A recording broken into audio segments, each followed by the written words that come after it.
Thousands of people from all walks of life paid their last respects to the late Paramount Chief Mpezeni IV, who died on May 30, 2006 at the University Hospital in Lusaka. Paramount Chief Mpezeni, who ruled for more than 4 decades, has been laid to rest at the Penduken Royal Palace Crown. President Ndashi and Makokwa, who attended the burial of the late Paramount Chief Mpezeni, described him as a true patriot who championed unity, love and peace in the country. Was a true patriot who placed country, as I say, people and culture above himself. More importantly, he espoused and championed unity in our country. We are a country, for the visitors who are not aware, we are a country of 73 ethnic groups in this country. But when Yama recognized all of us, he understood that each one of those peoples owned this country equally, without exception. Paramount Chief Mpezeni, the late chief's brother, expressed gratitude to the government for according Paramount Chief Mpezeni IV a state funeral in recognition of his contribution to the nation. Presidents have decided to honor my brother with an official funeral. A rare honor that is reserved for this nation's sons and daughters of distinction. For that, I wish to express my profound gratitude, not just on my own behalf, but on behalf of the Abangon people that the King diligently served throughout the 44 years that he was on the throne. The King was at times a figure of controversy, and at times a powerful voice for those who had no voice. His words carried different meanings to different people, challenging some, comforting others, but always stirring thought and action. The Catholic Church also conducted a Thanksgiving Mass in honor of the late Paramount Chief Mpezeni. Catholic Bishop of Chipata Diocese, George Zumaire Lungu, commenting on the burial impasses involving the late former President Edgar Chagwa Lungu, Bishop Lungu had this to say. For over a year now, the remains of our late former President Edgar Chagwa Lungu have not been laid to rest. Rest in peace. Despite prolonged efforts of dialogue and engagement, and despite the goodwill expressed by many, the matter still remains unresolved, and is still the subject of legal proceedings in the Supreme Court. I respectfully, Mr. President, my and to all those entrusted with the responsibility of this matter, let every effort be exhausted to find a path towards reconciliation, mutual understanding, and dignified resolution. The dead deserve honor and a fitting burial. The continued absence of closure has prolonged grief for many, and have left a wound that is felt far beyond those that are directly involved. It is therefore my prayer, Mr. President, in the family of the ruling, that circumstances may seem to meet these mortal remains to be entrusted for Christian values, so that it may be laid to rest and to rest in peace.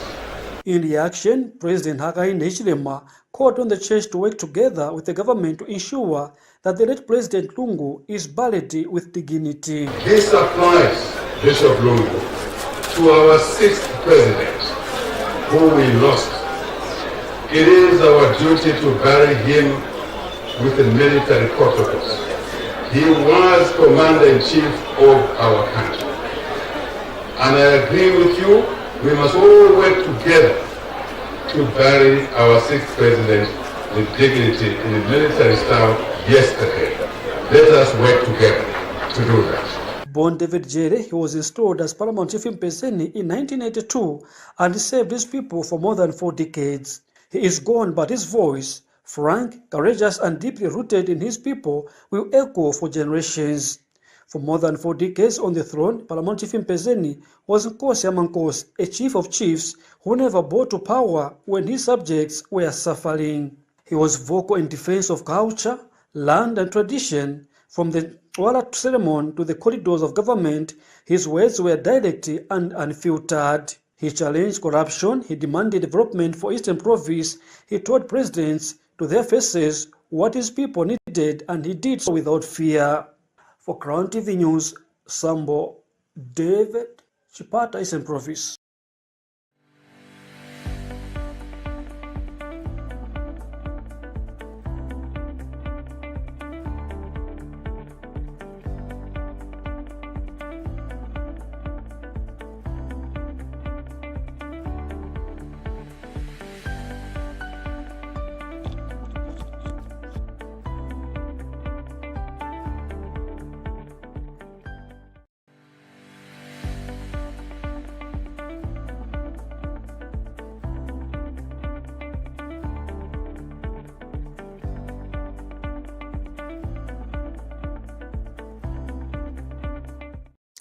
Paramount Chief Mpezeni was put to rest yesterday, 9th June 2026, and we have seen in the clip that has been shared, and we will unpack that and just what that was like the whole day yesterday. Muli Bwanji, Muli Shani, Muli Wuti, welcome to the Royal Breakfast Show. My name is Mainza and we will be with you from now till 9 a.m. Now you're watching us from DSTV channel 277, GoTV channel 23, 89 on top star 543 star times. We are also live on Facebook and YouTube, and that is Crown TV Zambia. We always want you to be a part of the conversations that we will be having throughout, and that is why we want you to send us a text message or call us on 0979 958392. That's 0979 958392. We hope that you are ready for a jam-packed show on so many conversations that align with what matters to you.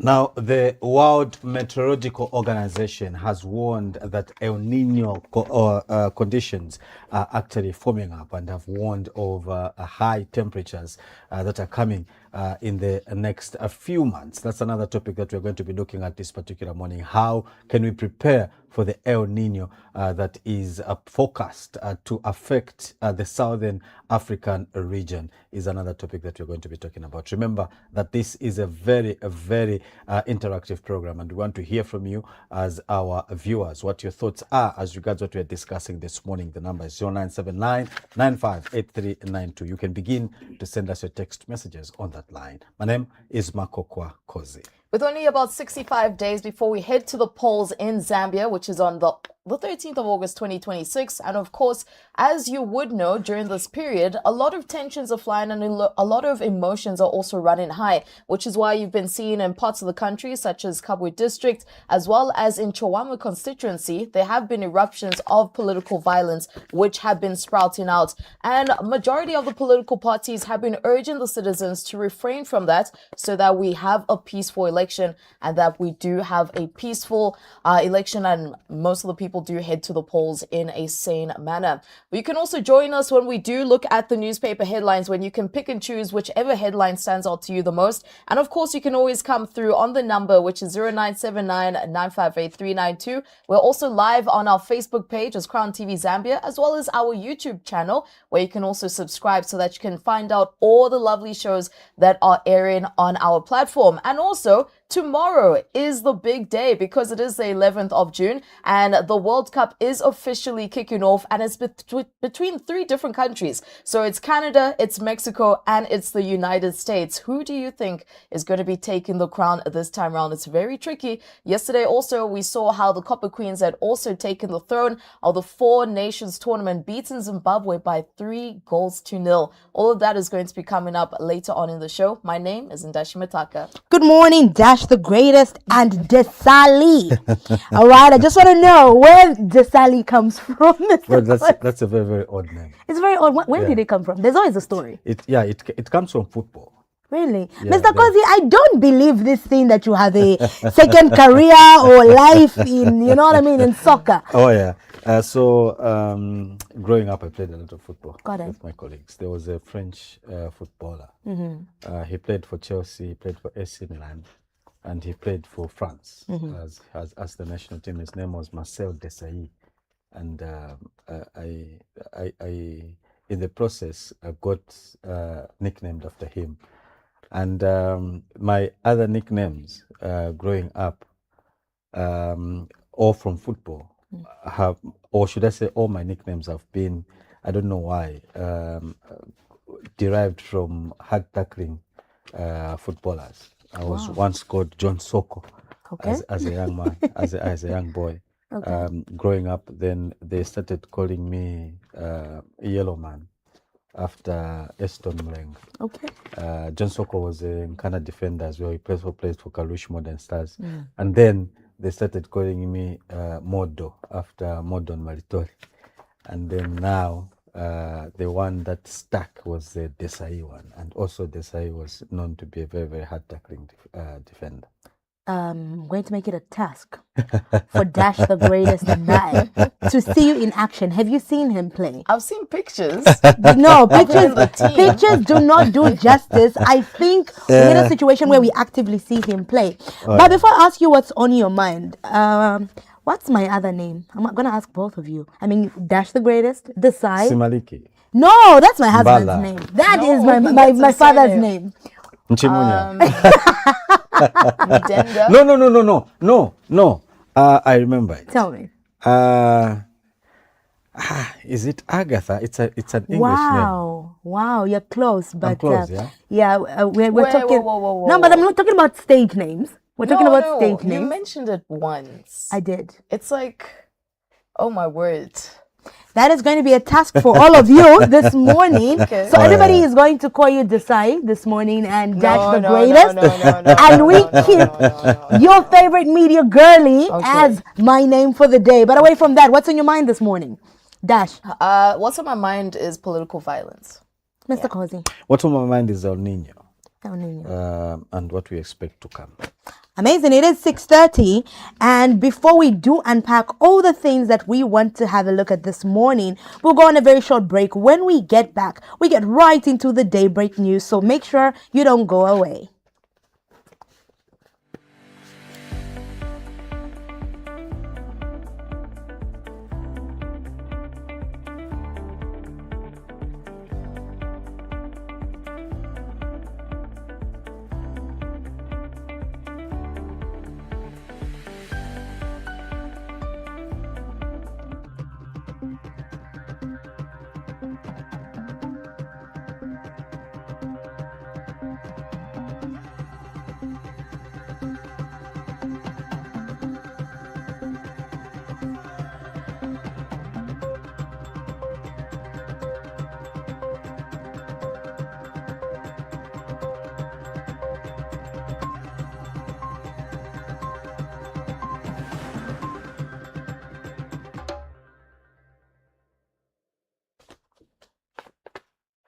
Welcome to the Daybreak News on Crown TV.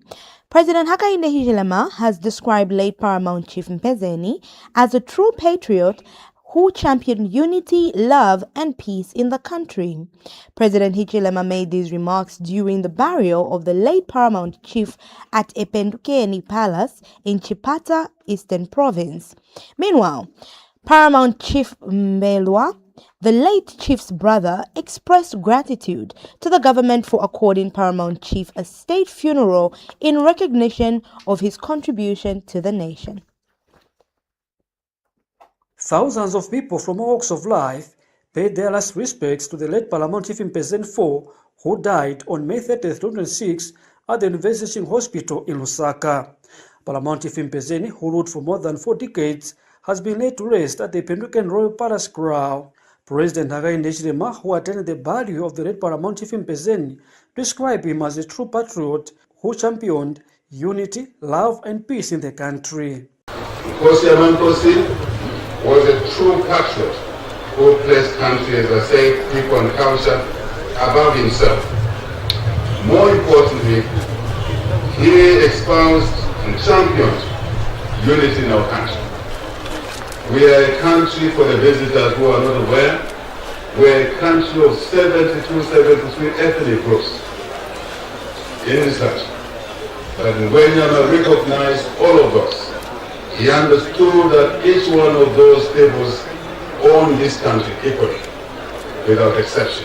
Paramount Chief Mpezeni, the late chief's brother, expressed gratitude to the government for according Paramount Chief Mpezeni IV a state funeral in recognition of his contribution to the nation. Presidents have decided to honor my brother with an official funeral, a rare honor that is reserved for this nation's sons and daughters of distinction. For that, I wish to express my profound gratitude, not just on my own behalf, but on behalf of the Abangon people that the King diligently served throughout the 44 years that he was on the throne. The King was at times a figure of controversy, and at times a powerful voice for those who had no voice. His words carried different meanings to different people, challenging some, comforting others, but always stirring thought and action. The Catholic Church also conducted a Thanksgiving Mass in honor of the late Paramount Chief Mpezeni. Catholic Bishop of Chipata Diocese, George Zumaire Lungu, commenting on the burial impasses involving the late former President Edgar Chagwa Lungu, Bishop Lungu had this to say. For over a year now, the remains of our late former President Edgar Chagwa Lungu have not been laid to rest. Rest in peace. Despite prolonged efforts of dialogue and engagement, and despite the goodwill expressed by many, the matter still remains unresolved, and is still the subject of legal proceedings in the Supreme Court. I respectfully, Mr. President, my and to all those entrusted with the responsibility of this matter, let every effort be exhausted to find a path towards reconciliation, mutual understanding, and dignified resolution. The dead deserve honor and fitting value. The continued absence of closure has prolonged grief for many and have left a wound that is felt far beyond those that are directly involved. It is therefore my prayer, Mr. President, in the coming of the rule, that circumstances may soon permit these mortal remains to be entrusted for Christian values, so that it may be laid to rest and to rest in peace. In reaction, President Hakainde Hichilema called on the church to work together with the government to ensure that the late President Lungu is buried with dignity. This applies, Bishop Lungu, to our 6th president, who we lost. It is our duty to bury him with the military protocols. He was Commander-in-Chief of our country. And I agree with you, we must all work together to bury our 6th president with dignity in the military style yesterday. Let us work together to do that. Born David Jere, he was installed as Paramount Chief Mpezeni in 1982 and served his people for more than 4 decades. He is gone, but his voice, frank, courageous, and deeply rooted in his people, will echo for generations. For more than 4 decades on the throne, Paramount Chief Mpezeni was Nkosi Amankosi, a chief of chiefs who never bowed to power when his subjects were suffering. He was vocal in defense of culture, land, and tradition. From the Wala ceremony to the corridors of government, his words were direct and unfiltered. He challenged corruption, he demanded development for Eastern Province, he told presidents to their faces what his people needed, and he did so without fear. For Crown TV News, Sambo David, Chipata, Eastern Province. Now, Southern Africa should brace for tough times ahead as the much anticipated El Nino conditions that are more likely to cause crop failure and severe drought. Zambia Water Forum and Exhibition Chairperson Professor Mpezeni IV has issued a warning during the 14th gathering in Lusaka Tuesday morning. Meanwhile, Vice President Mtalena Lumango urged mining companies to take greater responsibility in curbing water pollution, emphasizing the government's push for stronger measurable solutions in the water and sanitation sector. Ms. Nalumango stresses much more must be done to ensure communities across the country have access to clean and safe drinking water. We have details in the following report. Those climate agencies warn that Southern Africa is very likely to experience El Nino. A stake warning about weather are set on at this event. Water expert Professor Mpezeni IV has told delegates at the 14th Zambia Water Forum and Exhibition that Southern Africa is heading for El Nino conditions. He said the climate pattern will bring crop failure and severe drought, putting more pressure on water and food systems that are already stretched thin. Okay, those climate agencies warn that Southern Africa is very likely to experience El Nino, not La Nina, because that could bring severe drought, crop failures, and of course the energy disruptions. Even in the SADC region, the meteorologists there, they've estimated that 77% there is a likelihood where we'll have that problem of El Nino, starting October 2026 to January 2027. And these areas are actually Zambia, Zimbabwe, Malawi, Botswana, Namibia, and South Africa. And so it's important that there will be that risk to agriculture. There will be the risk to energy, which I'm pointing out there.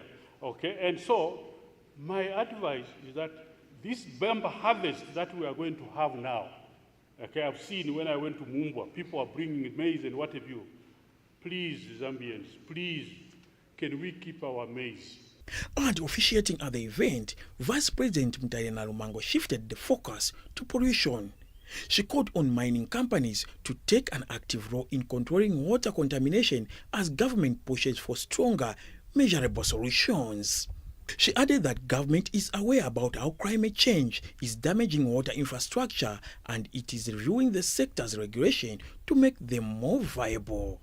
The government of the Republic of Zambia is fully committed to supporting the water and the sanitation sector as a key enabler of national development. Thank you for those institutions, including UNICEF, that have taken note that we are working together. On the health angle, Kemu Balamumba, chairperson of NGO Wash Forum, she warned that without secure water, fighting some diseases will be almost impossible. Political promises must be measurable. Finance commitments, every target we must set must answer three questions. Who is responsible, what will be done, and where is the money? For Vision 2030 and the SDGs, this means clear, time-bound targets for access, climate resilience infrastructure, and inequality reduction backed by domestic resources, climate finance, private investment that are transparent and pro-poor. Meanwhile, Finland ambassador to Zambia, Sana Henen, brought in an international perspective.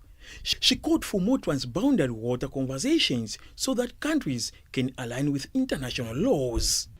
We must also address local challenges, such as water quality, availability, competing demands, and extreme weather events. Because water, peace, and security begin at the community level. And in all this, understanding the importance of gender equality remains key. It is the girls and women who are mostly responsible for water-related work, especially in the rural setting. Anton Chomba, Crown TV News, Lusaka.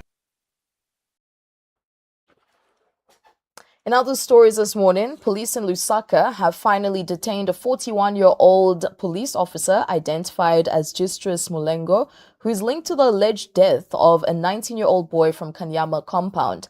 The deceased Patrick Banda was allegedly shot during the Christmas period last year at around 21 hours during a patrol. Speaking in an interview with Crown TV, Patrick Banda's father, who has been seeking justice since the incident occurred, welcomed the development but urged investigators not to stop their work. He says investigations should continue thoroughly, especially considering that a police officer is allegedly involved in the matter, adding that he hopes justice will ultimately be served for his son. Details in this report. After a year of tirelessly pursuing justice through repeated visits to police headquarters, Michael Banda's efforts have finally begun to yield results. Mr. Banda, who has been running from one office to another in search of answers, can now breathe a sigh of relief as ongoing investigations have given him hope after months of waiting. Michael's son, Patrick Banda, was allegedly shot by a police officer during a patrol operation.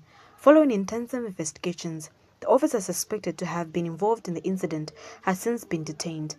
Police say investigations established that the firearm allegedly used in the shooting discharged a bullet that struck Patrick in the back, causing a serious injury. Police Public Relations Officer Godfrey Chilabi confirmed to Crown TV News that the officer in question is 41-year-old Gestas Mlengo, a serving police officer. Meanwhile, Patrick Banda has welcomed the development, describing it as a step in the right direction.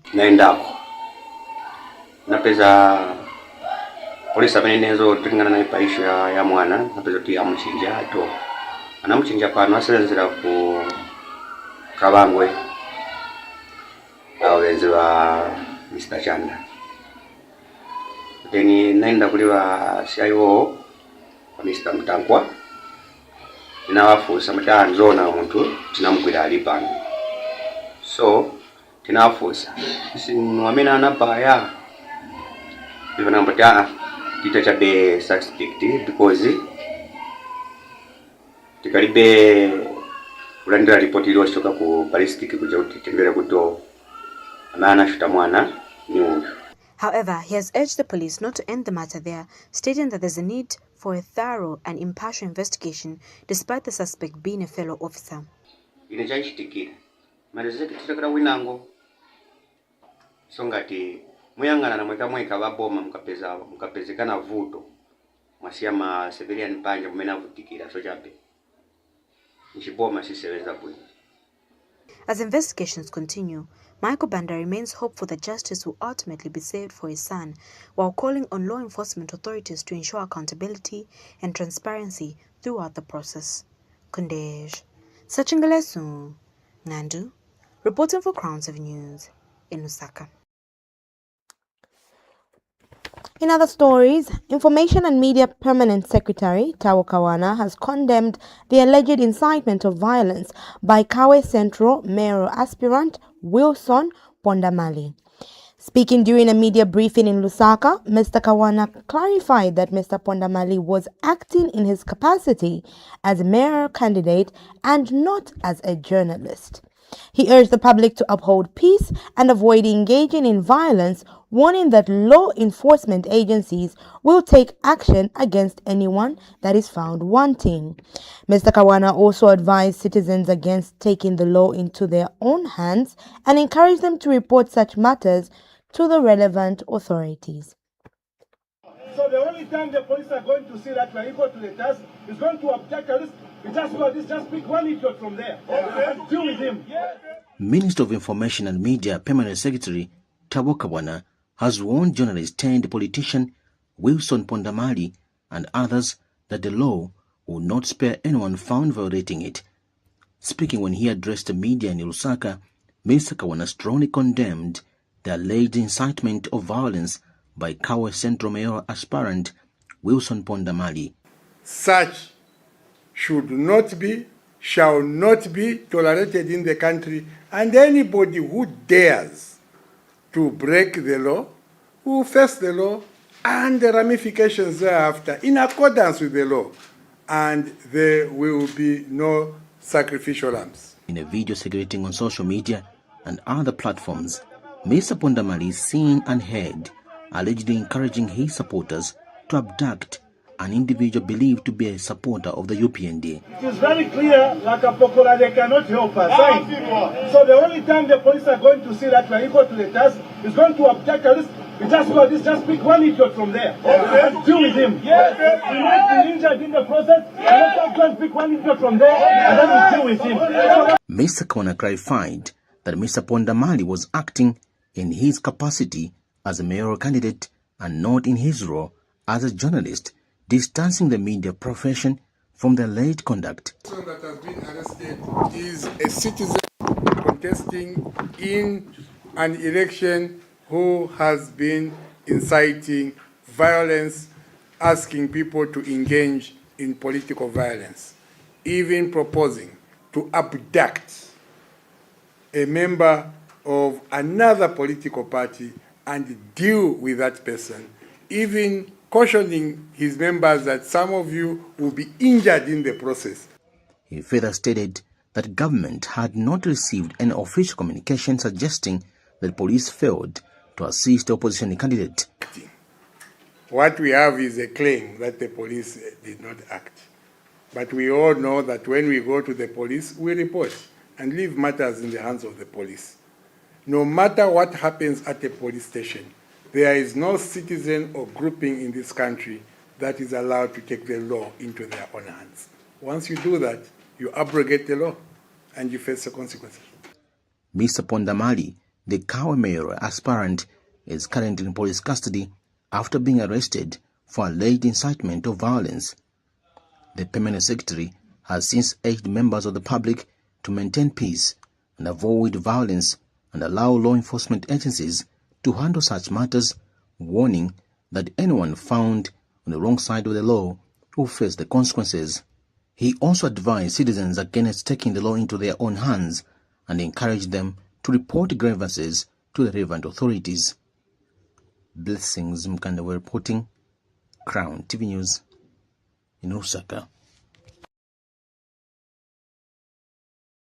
Now, a case involving a 47-year-old man who repeatedly defiled his daughter while she was admitted to the Cancer Diseases Hospital has been referred to the High Court for mitigation and sentencing.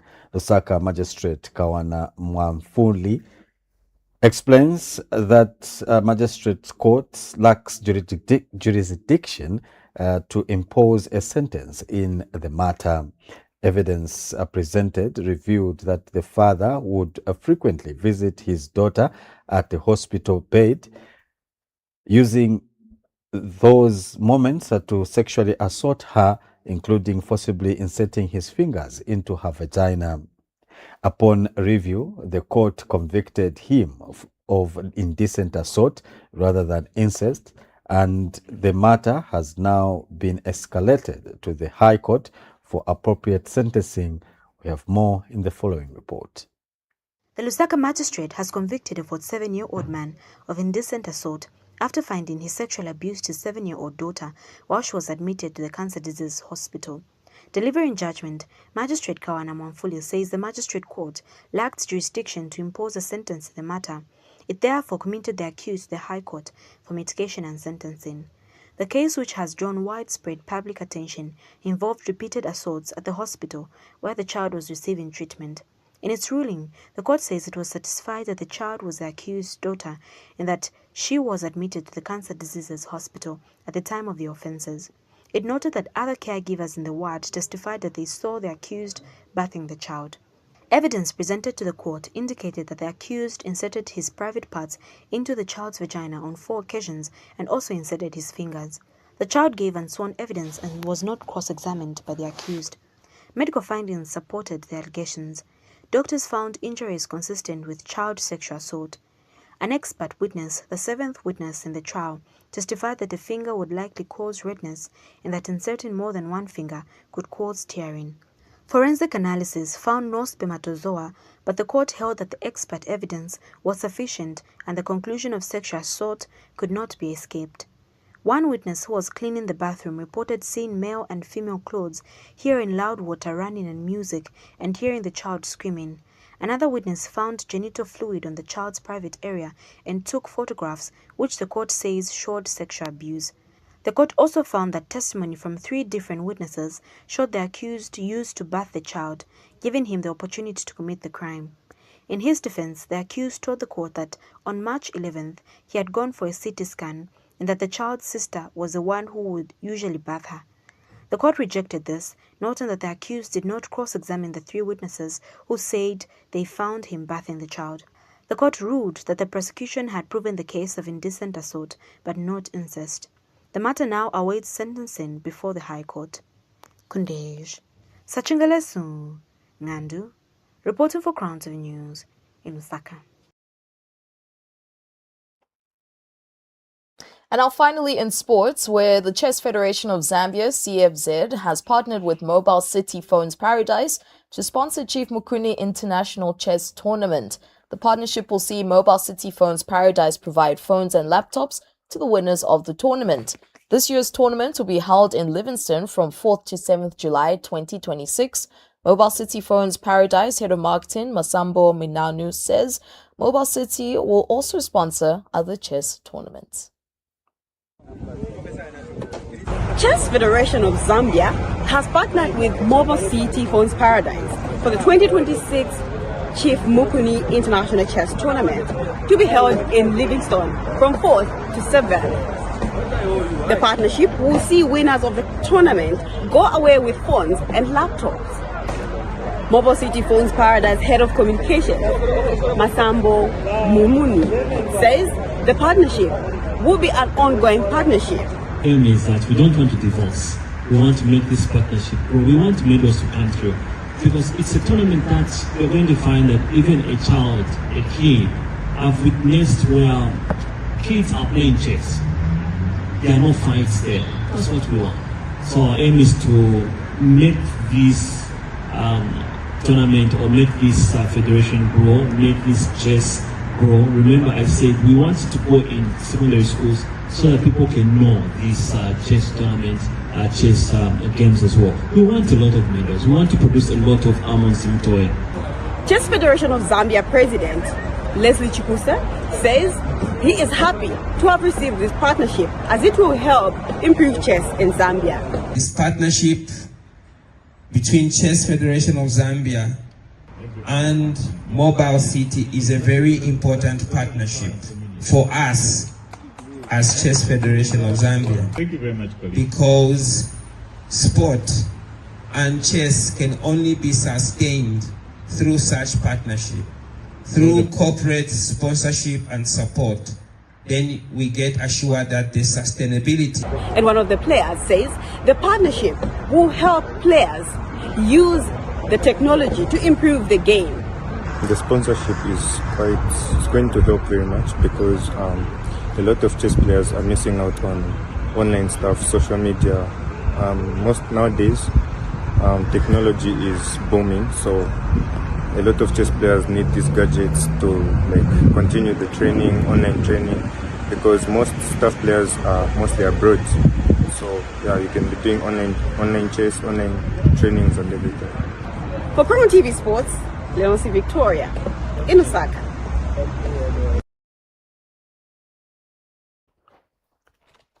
That's all we had for you this morning when it comes to the daybreak news. We also have the midday news, which is at 12, and the grand news, which is at 18:30. We're going to take a short break. When we do return, we'll continue with the Royal Breakfast Show.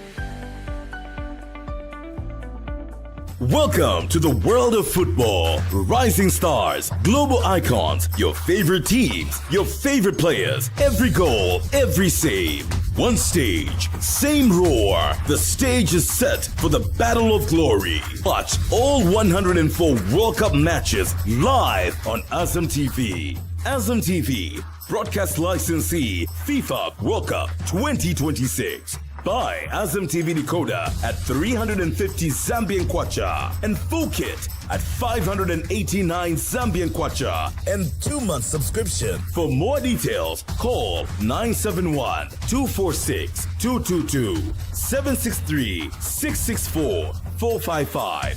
WhatsApp 775-000-013. Azam TV, entertainment for everybody. Salvation and strength and the kingdom of our God and the power of his Christ have come.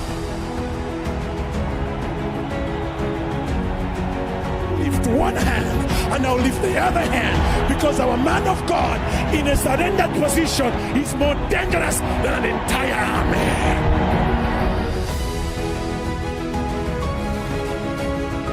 The Lord of hosts is the one who is the King of glory. So when you're with the Lord of hosts, you can access the glory realm. He is the King of glory who rules over all creation. It is your gift that will bring you before great men. Each of you have a gift. The Bible says Jesus took captivity captive and gave gifts unto men. All of you have a gift. Find it and use it to solve the problems of others. Therein lies your wealth. Whenever we are increasing, we become a threat to the children of darkness. Even Jesus saw them in his time and he identified them. He said, "You children of serpents."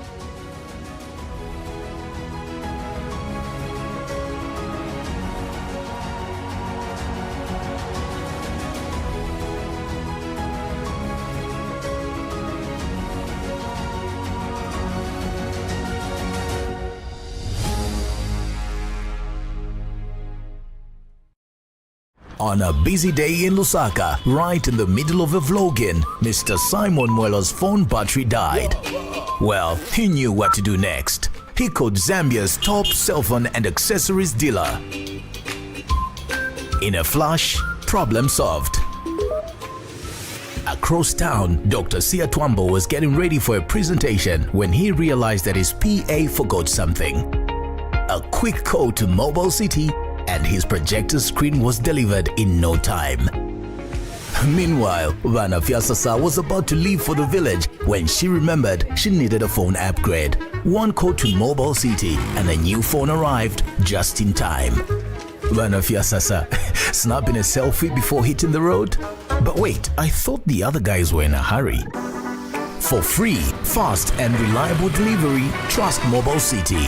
Beware of scammers. Mobile City Delivery. You order, we deliver.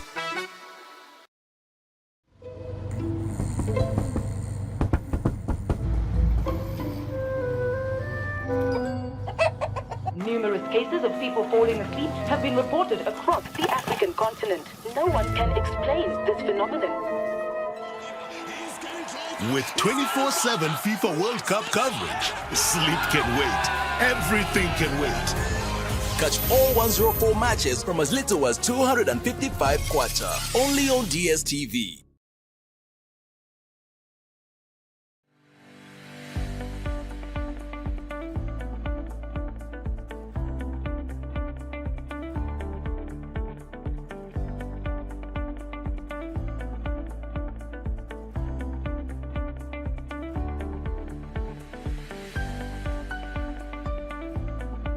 Once death strikes, our next obligation is to bury the dead with dignity, as we're doing here with Ndashi and Makokwa Mpezeni IV, Ngwenyama.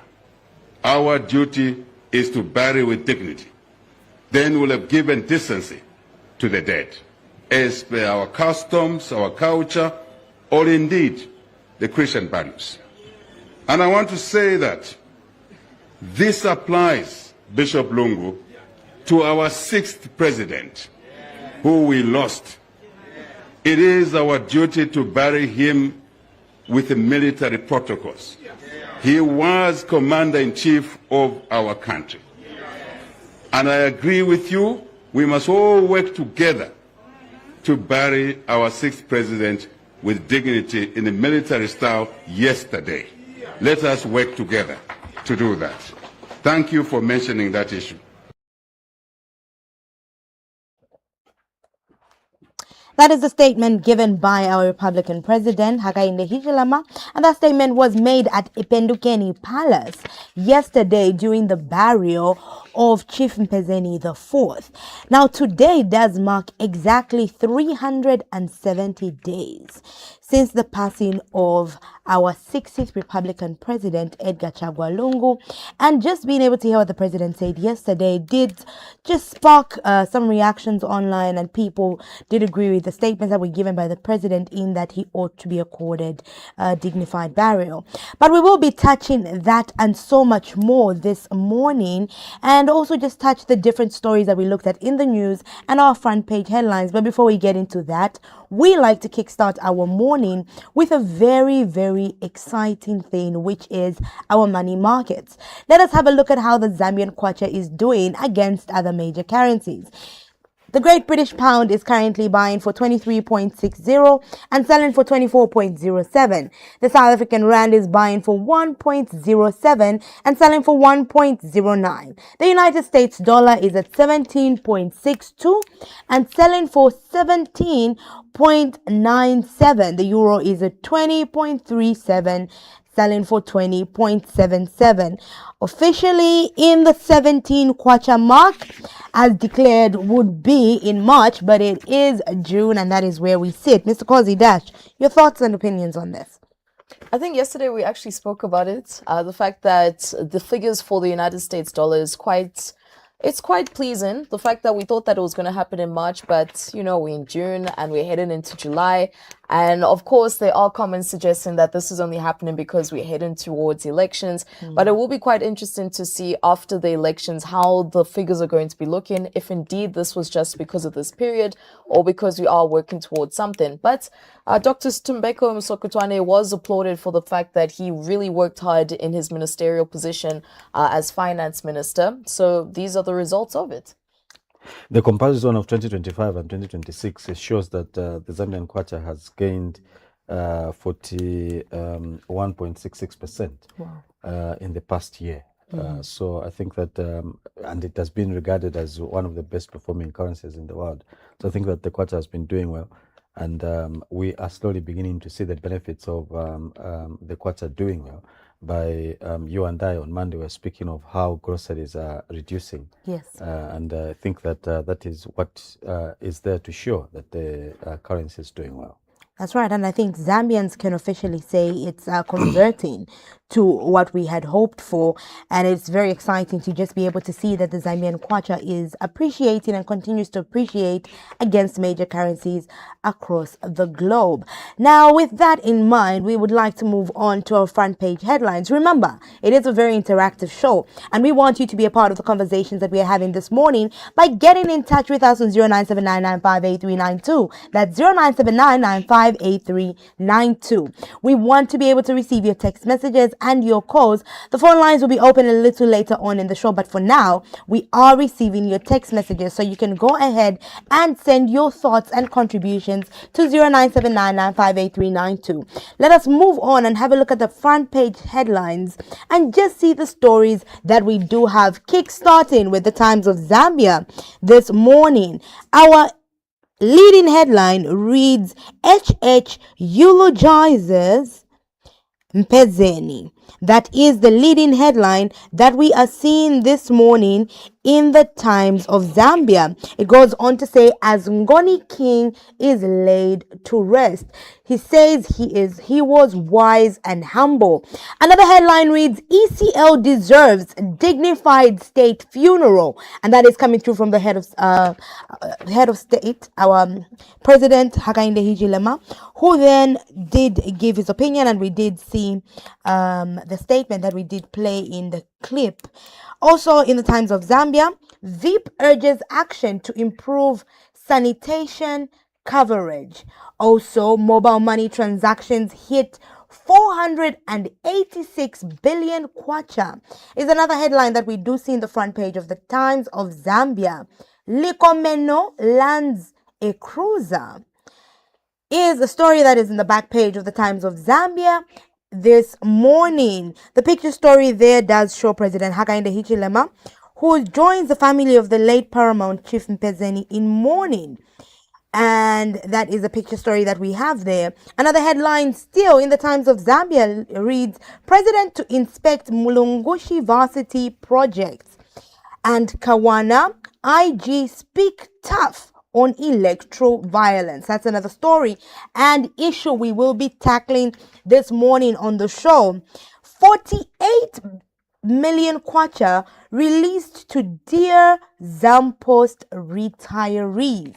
And those are the stories that are making the front page of the Times of Zambia this morning, and that is on the 10th of June 2026. You can call us or text us on 0979958392 and just add your voice. Yes, indeed. You can also go to our Facebook page, which is Crown TV Zambia. Go to the comment section and leave your contributions there. I'll be more than happy to hear what your thoughts are as regards what we're discussing. Moving on, that is the Daily Nation newspaper. Now, it leads with a story, ECL deserves dignified burial as Archbishop George Lungu pleads with President Hakainde Hichilema to forgive his predecessor if he was wrong. But the head of state reiterates that says former President Lungu served the nation diligently, deserves a befitting send-off with full military honors. That's a lead story in the Daily Nation newspaper this morning. Other stories in the Daily Nation: Zambia loses 3.5 billion United States dollars in illicit financial flows. That is according to the FIC report. And then police force Mundubile Makebi out of Chipata is another story. And it goes ahead to say, after raiding the and besieging a Protea Hotel, where the Tonse Pamozi leaders were lodging, accusing the two leaders of being a threat to the peace of Eastern Province. It's another story that is in the Daily Nation. Those are the stories that are in the Daily Nation this morning. You can pick on any of those particular stories and share with us your thoughts on 0979 958392. Moving on to another newspaper this morning, in the Daily Revelation, some interesting headlines also which are coming through on the front page. And it leads with the main headline, which says, Kalaba won't compel HH to disclose assets. And that's according to the State House. And pretty much that is the only headline that is coming in on the Daily Revelations front page of the newspaper this morning. Remember, it's 0979958392. Also, leave us a contribution on our Facebook page. We are live as Crown TV Zambia. That is in case you're not in the house, or maybe you're, in a taxi and you do want to, watch us while you're on the move. Moving on to the next paper this morning, the Mass newspaper has a leading headline that reads, Longo Row will mar elections. It's inflicting endless pain on Zambians, says Katotowe. It goes on to read that the failure by the United Party for National Development administration to resolve the impasse over the burial of the former president, Edgar Chagwa Lungu, is a bad omen, which will loom over the August 13 elections, Chanda Katotowe has warned. Other headlines read, Zambia tops Africa in fake account fraud risk. That is coming through from a report. Mpezeni was peaceful, fearless, says Bishop. Media police keys to peaceful elections, Neil Abbott. And those are the headlines that are coming through in the Mass newspaper this morning. 0979958392 is the number that you are reaching us on. You can also go to our Facebook page, which is Crown TV Zambia. Go to the comment section and leave your contributions there. We want to hear what your thoughts are as regards the stories that we are looking at this particular morning. That is the Diggers newspaper. And now the Diggers newspaper leads with the story, police chase Mundubire from Chipata, arrest members linked to Chawama violence. That's a lead story in the Diggers newspaper this morning. Other stories in the Diggers newspaper.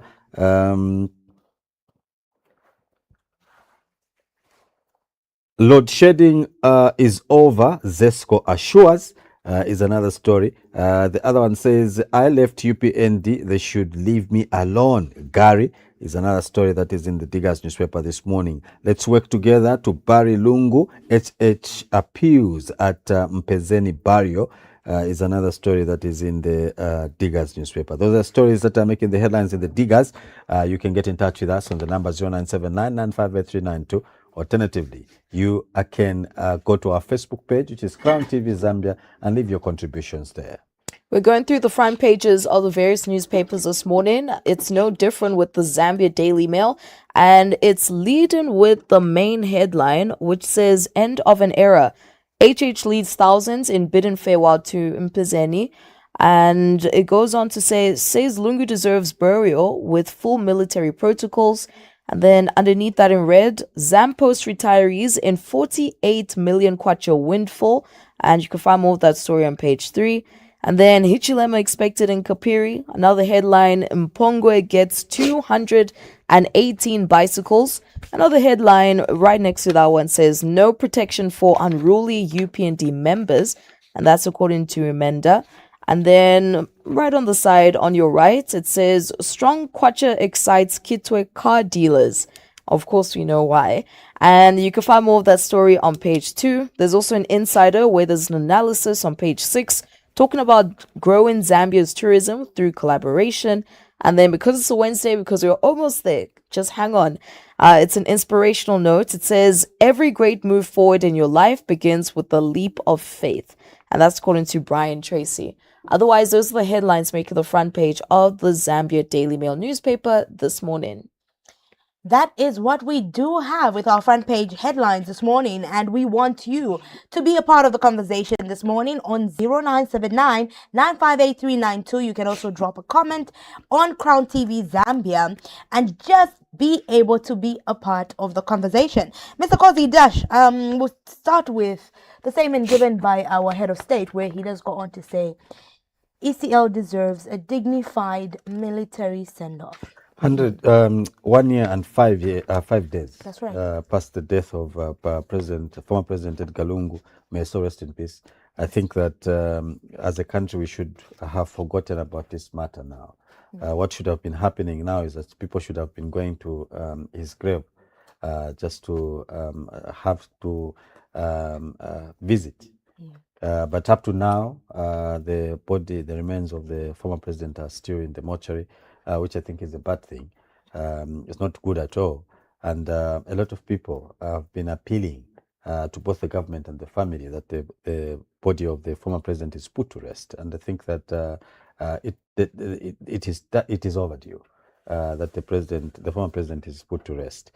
And President Hakainde Hichilema yesterday did mention that we need to work together as a country, both traditional leadership, the church, government, and everybody, all stakeholders need to work together and ensure that President Edgar Lungu is given a befitting send-off with military honors. And when you hear that statement, obviously that cannot be done in a foreign country. President, of course, wants that the former president, be buried here in Zambia and given all the respect that he deserved.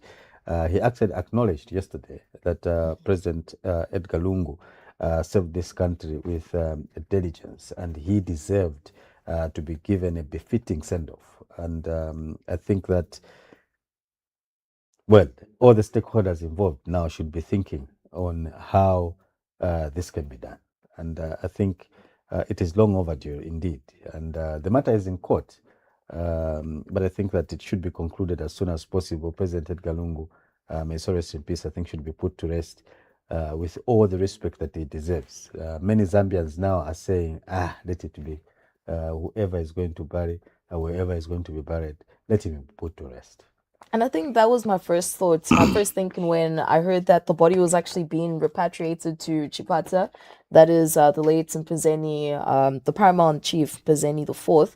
And I was thinking to myself, like, why wasn't it as seamless as this? The negotiations between the government as well as the chiefdom was seamless. And the military as well as the government said that, they'll handle everything. And as you saw yesterday, everything ran smoothly and everyone managed to pay their respects. You even saw the likes of Makebi Zulu, Honorable Makebi Zulu, as well as Brian Mundubile, who were also amongst some of the delegates that had actually graced the same funeral. So it's quite sad. that after a year, and nobody would have thought that it would have gone on for so long, that after a year we'll be still talking about the fact that the body is still in the mortuary, and all these rumors going around about what was actually conspiring behind closed doors. But it's true what the president said, that he does deserve a dignified send-off, despite how everyone is feeling about the situation. He's our former president, and despite everything, him coming back into politics, whatever it may be, he did serve as our 6th Republican president. And because he did pass away, we do have to offer him that dignified send-off that has been, owed to him. But we just hope that it happens sooner rather than later, because it's been dragging along for too long.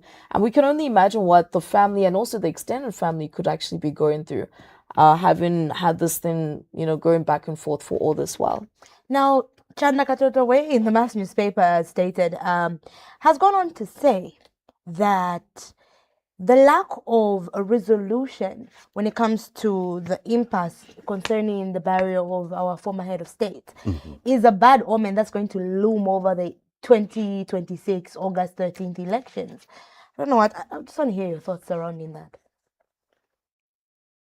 I think to some extent it is true, because that's going to be the main focus. It's going to take away from the main ordeal, which is the elections that people would have been thriving towards. But because now we have that at the back of our mind, it's sort of going to take away from the significance of it, because now you're thinking in two minds. I can also imagine what the spokesperson of the family can also be thinking, because he's also vying, well, he is the running mate, of course, but he's supposed to also focus on the campaign. At the same time, he's also thinking about how this is all going to pan out in the end. So it does make sense to an extent. Right.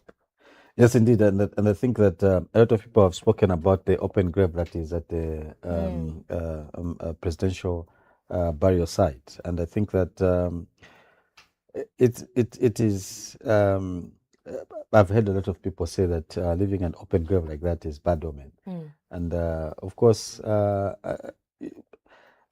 people would have that feeling to say it's not a good thing that we are keeping. As a country, the body of the former president, and we have gone ahead with other activities and even going into an election. That is why I think that Mr. Katotowe, Honorable Katotowe, thinks that that's a bad omen. A lot of people will have a lot of viewpoints on this matter. There are people that believe in such, and people that do not believe in anything like that. People that believe that the dead are dead and know nothing. But still, I think that we should put to rest the former president as soon as possible. Now, speaking of the elections and just the light that's being shone on these elections and just what is happening, we did see that the Permanent Secretary for Information and Media did condemn the alleged incitement of violence in Kawe Central from the aspiring mayor candidate, Wilson Pondamali, right? And we did see that clip in the news. Before I even get to other stories that did stand out for you individually in the news, that for me stood out because we're in an election year, and allegedly he did give a statement that was inciting violence.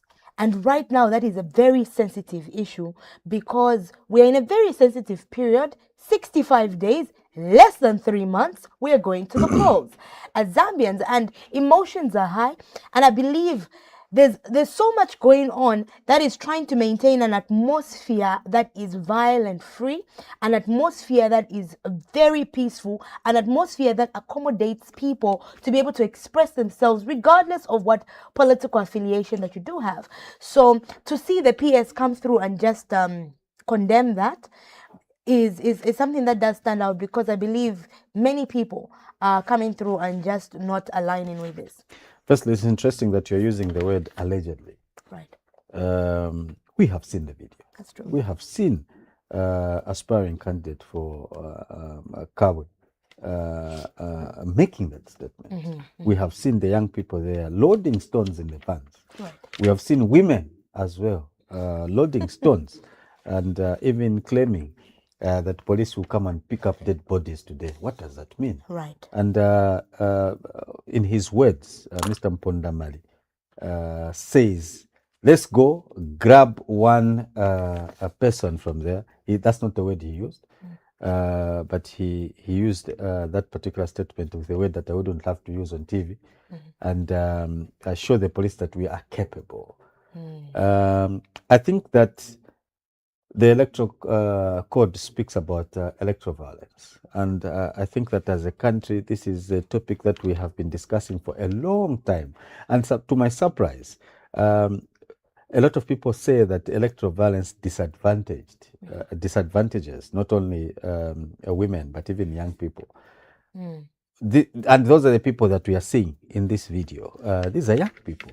When you look at them, you wonder if really this is what the role they want to play in the electoral process, fighting, throwing stones, and doing all sorts of illegal things. I think that as young people, there's need for them to understand their role in the electoral process. Right. Your role is to ensure that you are registered, you have a voter's card, you have your NRC, and on the 13th of August, you walk to the polling station where you are registered to vote from, cast your vote, go back home. It is not necessary. Right. And I can assure you, I can put my head on the chopping board that amongst those people that are unfortunately being sent to go and do that activity, 90% or 99.99% chances that there is no child of Mr. Mpondamali there. All those are other people's children that is saying. And he even says in a statement, some of you are going to get hurt or are going to get injured in this process, but it is okay. Let us go. Your friends' children. And away from just your friends' children, Mr. Kozi, I remember seeing a video where there were a bunch of women, right? Bunch of women that loading were loading stones in a car. What came to mind for me is this is somebody's mother, sister, somebody's daughter, right? But specifically on the area of somebody's mother. How are you okay with doing this? I think majority of the people here are women. If you are abducted, if the law takes its full course, you will say the police have an issue. The police are not good for us. I think that the law must take its full course. Right. Because these are clear videos. We can see the faces. It takes me back to the famous zebra attire. The videos were clear on certain individuals, and I believe there was a lot of speed and pace that came into abducting those individuals. So here we can clearly see Vanamayoaba, you know, with respect, but then as a mother, do you realize what you're stepping into, or you're just stuck in this mob mentality? And speaking on behalf of women, or not on behalf, sorry, speaking as a woman, right? It's heartbreaking to see this, because if these women are abducted, what happens to their children? Who takes care of their children? Who takes care of their homes? You know, where are your partners even okay with this type of behavior? I think it's very frustrating, and it does take away from the beauty of who you are. We do know that the police have come forward and they've abducted certain individuals as a result of the violence that was experienced or just seen. We have seen that the police have come through with a statement, but it's just very unfortunate that conversations like that ought to be had. Exactly. And, you know, the UPND time and time again have talked about how they distance themselves from such violence, and that anyone who's found, you know, within their party engaging in such violent activities is going to be left alone, that they're on their own. But also, there's also the Penal Code Act of Chapter 87 of the Laws of Zambia, which also prohibits people from engaging in such violent acts. And those who are caught wanton, just like what happened in Chawama with the violence that erupted there, they will be arrested and they will be brought to book. With regards to what happened in Chawama, about 5 people are actually apprehended, and more are yet to be apprehended based on the investigations. And of course, this came about around 13:10 in the afternoon, where there were reports that were made at the Chawama Police District Post, just to say that this is what's actually happening. If you remember the videos that you had actually seen that had been erupted, it was quite unfortunate to see that, especially now, with such little time remaining till we actually head to the polls, that people are now deciding to engage in violence when we saw and when we knew that when the UPND came into power, that was a specific thing that they spoke about, that they distanced themselves from violence. And now people either parading or even supporting such things. It's quite unfortunate that this is what we've actually come to. And also what's quite unfortunate is that, unfortunately, yes, the cost of living is high, which is now encouraging the youth to actually engage in other activities such as violence instead of engaging in other things such as, yeah. There was a story in the Daily Mail, if I'm not mistaken, where the UPND Secretary General is saying there will be no protection for UPND members that are engaging in violence. Right. And I want, I hope that this particular story, that's the story. There are no protection for unruly UPND members, Imenda. And I'm hoping that even those that we see clad in the UPND attire could be or should be arrested, and the law must take its full course. And President Hakainde Hichilema has said on several occasions that he does not support violence, and if you are caught doing the wrong things, you are on your own. And I think that that should apply on either people in the UPND or those that are not in the UPND. And I know that this warning really, the president gives it to members of his party when he says that those found committing offenses should be alone in the UPND who are on their own. I think that it should be spread across to even members that are people that are not members of the party. Like this video that we are seeing now, I think that as we speak now, or even just yesterday after the video was released, police in Kabwe sat down to start to watch the video and identify those people. Huyu ni nani, huyu ekala pesa. Huyu ni nani, let's follow up this person. Huyu ni nani. By midday today, we should be told 15, 16 people have been picked up. Right. From these videos, because these are clear faces. Yes. That you can see there, and I know that the people of Kabwe that are watching this particular video that have already started identifying some people in this video, and these are the people I think that should set an example. Yes. For would-be offenders, people that are thinking of engaging in a political violence. Now, this in the Electoral Act, in the Electoral Code Act, is called is there where it says chapter 87, if I'm not mistaken, under the electoral offenses. It says intimidation or violence is not allowed in the electoral process. So I think that the law should take its course, and people that are engaging should be punished. And I'm hoping that even their punishment should be highly publicized, like their activity is publicized, so that everybody may know that people that were yesterday in the Eastern Province, police picked up some suspects of the Chawama violence, which is a good thing, and it shows that police is working round the clock to ensure that they pick these people. That's right. They went to attend to the funeral. Okay, so that is 83 of the Electoral Process Act, and it speaks to that is section 83(1). A person shall not directly or indirectly by oneself or through any other person, in this case, which is sending other people, make use or make use of or threaten to make use of any force, violence, or restraint upon any other person. So it is written Yes, sir. And everybody who takes part in an election must understand this. Right. Or must have read this. So they know. And Mr. Mpondamali is a veteran journalist, a very well-read journalist, who I think that understands this. And I think that let us see action.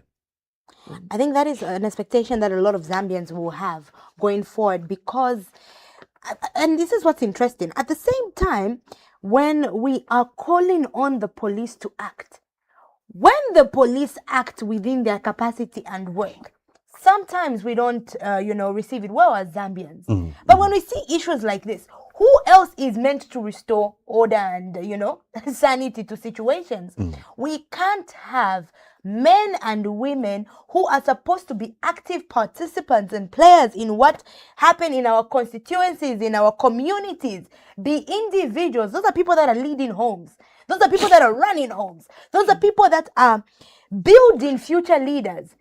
I can only imagine what runs through my mind right now, if we bring it down to such a very basic level, Mr. Kozi and Dash, is bamami mainda kuti. Bamami mainda mukutema malibwe ku bantu benango. Does that make any sense? Or mainda kuma campaign. Kuma campaign kulichani, you get to see on TV that your mother was loading stones.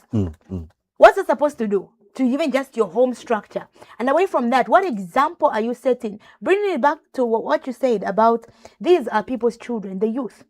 These are people's children. I think re-echoing the power that youth have and understanding it's the responsibility of the youth to understand what role you ought to play in our communities, in society, in Zambia. You have a role that you have to play and an impact that you have to make. But if we're going to see youths be easily carried to participate in violent acts, then I think there's a serious issue there. But I think also you mentioned something interesting earlier, that those ladies' husbands or partners, they probably think that they've gone out to maybe, sell food at the market. Meanwhile, the videos that are circulating to show that your partner is actually engaging in some sort of violence, or at least aiding some sort of violence. And I don't know if you saw the sizes of those rocks. Right. For you to be so excited to engage in such is quite concerning. And it kind of shows the type of person that you are as well. Maybe you grew up in an environment that kind of supports that as well. We don't know. But it's also the fact that we run towards negativity rather than positivity at the first glance of things. Unfortunately, that's the society that we live in right now. But it's also up to us to sort of bridge that gap, to say that this is not the right way to go when it comes to these periods as well. And we understand that the emotions and tensions are high at the moment, but it doesn't mean that you have to take it out on, innocent people by throwing out ginormous stones such as that. Which is quite frustrating to see every now and then, because right now you're supposed to be thinking that, okay, I'm supposed to decide on who is going to change the outlook of the country. Instead, this is the mindset that you're actually going in with 65 days remaining. The police yesterday, and I believe the police have given a statement that there's been an arrest of 11 suspects over the political violence in Chawama and Kawe. And I believe for many Zambians, there's the constant need to just say we want to keep seeing what updates will be given by Zambia police in regards to this, because it is a very sensitive matter. But the News Diggers this morning has gone on to say the police chased Munduwile from Chipata and arrested members linked to Chawama violence. I believe some were apprehended from Chipata, is that so? Yeah. So that's another headline that we did see, and it has made rounds. The video did make rounds. We did see Honorable Makebi Zulu posted this video, and we did see it on multiple platforms where there was an incident in Chipata last night. I mean, just to hear your thoughts around this.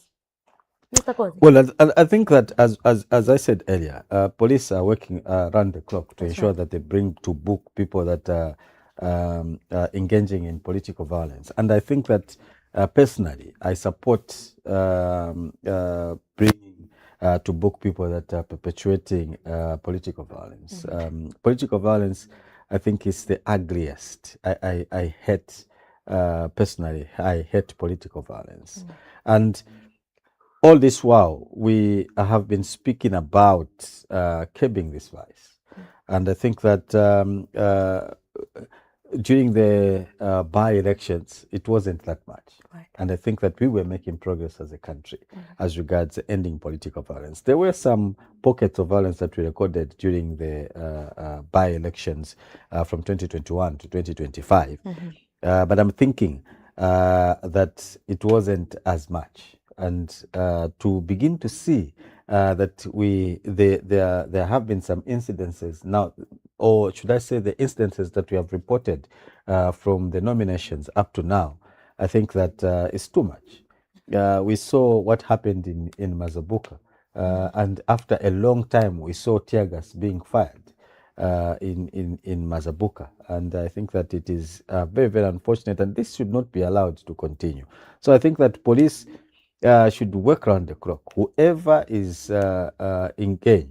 involved in political violence, should be brought to book. So for me, if they come to an institution or to an organization and say, we want this and this person, because we have information that they were involved in political violence that happened in Chawama, I think let's allow the police to do their job. So I think we should not obstruct the police from doing their job. Let them be allowed to pick up whoever they suspect. They go and investigate, do their investigations, and if that person is innocent, they will be released. And also, sorry, we should also make mention of the fact that he is a prominent journalist, Mr. Pondamali. So the legal encounters had nothing to do with his journalistic profession, but his political ambitions instead.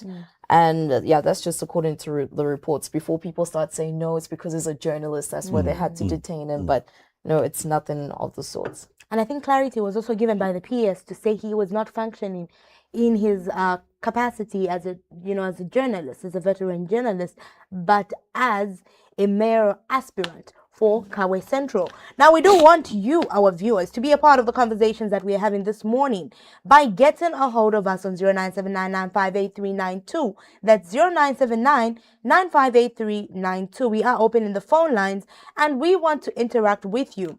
We will be getting to the text messages as well very shortly, but you can call us on 0979-958392. That's 0979-958392. Let us have a look at the text messages that have come through so far from you, our viewers, right now this morning on the different topics that we are looking at. This one reads, Wokozi, good morning. How far has the case for Thug Building gone? And also for the Kalumbila zebra killer girl, please update us. Ndashi, you look holy after baptizing my brother yesterday. Lieutenant Colonel Chuzulabu, retired Ndola. Thank you so much for sending us this text message. Mr. Chuzu, I was actually in Ndola on Saturday. I told you that I was going to pass through, but you didn't want to say anything. But yeah, no, I've always been holy. This one says, Muzuire Star, the burial planting ceremony of King Ndashi Mpezeni was indeed a blending of Ngoni ceremony, traditions and culture, state protocol and modernity. The funeral was well organized by the Ngoni royal establishment in conjunction with the government. It seems the widow, despite being the queen and the family members, had no role to play. The government prepared the grave, provided security and other logistics, honored the king with state funeral, national mourning.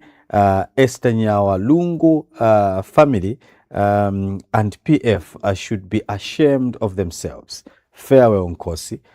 May so rest in peace. Kimaswabi Luli, Sidibo Maswabi of Mongo. Thank you very much, Maswabi. We appreciate your text message.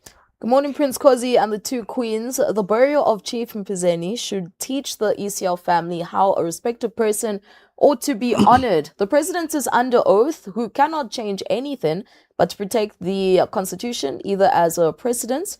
We know, though, the anger is about their grabbed properties and court appearances experienced, but forget those were stolen properties. They just have to face the law, whether in mourning or in peace. This is Samuel in Lusaka. Thank you, Mr. Samuel, especially that your name is an emphasis. This one reads, the call to have a dignified burial for the late President ECL should be centered on the Lungu family because Ndieba Taya Mwambo. Boma has nothing to offer. Sundukunika here in Lusaka. Thank you so much for taking time to write us this message. 0979958392 is the number that you are reaching us on. Remember that you can also go to our Facebook page, which is Crown TV Zambia. Go to the comment section and leave your contributions there. People should be honored and dignified when they are still alive. There is no way we hate, mistreat, and humiliate people when they are still alive and love them in death. It's a taboo. Bigton in Lundazi. Thank you very much, Bigton. We appreciate your text. Morning. Yesterday we laid Mpezeni, may his soul rest in peace, and the president said ECL deserves dignified burial.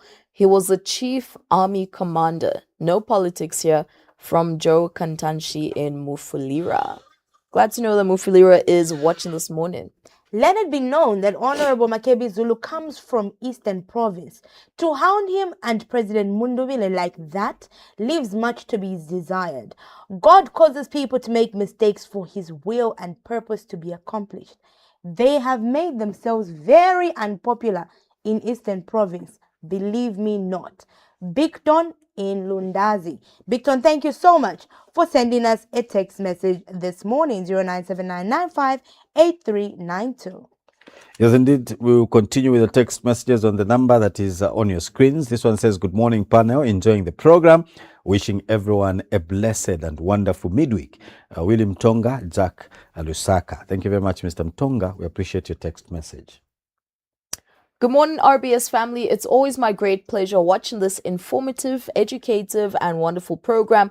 Watching from Chilanga Freedom Compound, this is Lutangu. Thank you so much, Lutangu, for sending us a text message this morning. Hello, panelists.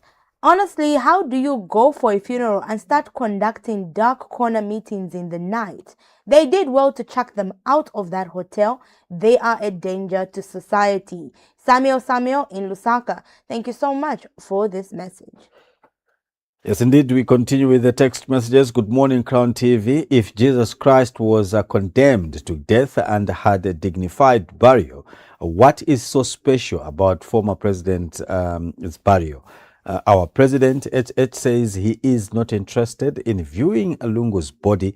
What else does the family want?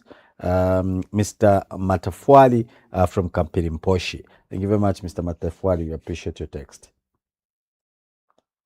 This one says, Mainza and Kozu, morning. Good morning. ECL indeed deserves a dignified burial, and it is not negotiable. When the mention of the burial of Lungu was mentioned, check the body language. If Mundubile and Makebi were there, were they seated or were they sat? Electoral violence should not be entertained again in Zambia. That was a PF culture. Under HH7, he has guided that you are on your own. We don't listen. In the Kabwe Central incident, I was listening to a discussion on a certain radio station saying I was there. I can even be a witness. If what we heard is true, that someone's house was razed to the ground and you are called to assist with investigation, who do you blame? This is RK. Thanks so much, RK, for texting us this morning. We always value your contribution on the show. Good morning, RBS panel. Allow me to comment on the chasing of Mundubile and Makebi from Chipata. To me, this is a warning to these two leaders. I would advise them to not go to public gatherings because every time they are seen, a fault is found in them. Let Mundubile concentrate on his campaign timetable to avoid further problems. RBM Matero North. Work well and God bless you guys for the job you are doing, Mr. Makokwa and the two ladies. Thank you so much. The ladies are Mainza and Dash. Yes, indeed. 0979958392 is the number. When I go to vote on the 13th, I will not be affected by non-burial of ECL because of what he did to me with his NATO forces. I can't be forgiven. Can remain in a morgue for 40 years for all I care. Lieutenant Lavu retired Lieutenant Colonel Chuzulavu from Undola. Thank you very much, Lieutenant. We appreciate. Good morning, panel. We thank HH for honoring late Paramount Chief Mpezeni with the state funeral instead of blaming President Hakainde for non-burial of ECR remains. Let those close to the former First Lady to talk to her and the children to withdraw the case from the courts and dignified burial to take place, especially Archbishop Dr. A. Banda to humble himself and approach Madam Esther Lungu over the issue. This is Senior Citizen in Teji. Glad to know that Teji is watching this morning. We do see your calls coming in, and shortly we will get to that. But for now, we are reading the text messages you are sending us. The Lungu family and the senior Malukula, the opposition inclusive, are to blame for delayed burial of late ECL. The spirit of ECL will haunt and negatively affect the opposition's campaign. You can see that they were chased from the Eastern Province, which is purported to be their stronghold. Very unfortunate indeed. HH has no competitor, and landslide victory awaits Bali on 13th August 2026. No two ways about it. Good morning, Crown TV. Uncle GB from Kasenengwa. Uncle GB, it's lovely hearing from you. Yes, indeed. The number is 0979958392. Good morning, RBS. If our mothers can be seen loading stones in a vehicle, then the idea of proportional representation has been defeated. Let them battle it out on with their menfolk. Walubita 72 Pemba. Thank you very much for Walubita. We appreciate your text message. Is that them giving us their address? Maybe they want us to see them. You can send us a text message on the same number. This one says, the trio, now that the country had put to rest Paramount Chief David Mpezeni, there are lessons that the citizenry have learned from the late gallant leader. He was a promoter of patriotism, peace, unity, love, and he was a loyalist. We thank God that peace and tranquility will continue to prevail in the Ngoni chiefdom, and it's good that the Ngoni royal establishment issued a statement saying that there is no leadership vacuum expected after the mourning period. From Dr. Ngoma, aka the ear to the ground, and the publicity and information general of the RBS in Kabwe Town. Thanks so much for sending us a text message, and glad to know there's another division. Good morning, Crown. I'm very thankful with the Ngoni establishment, with the emphasis they're putting across so that our king is planted with dignity.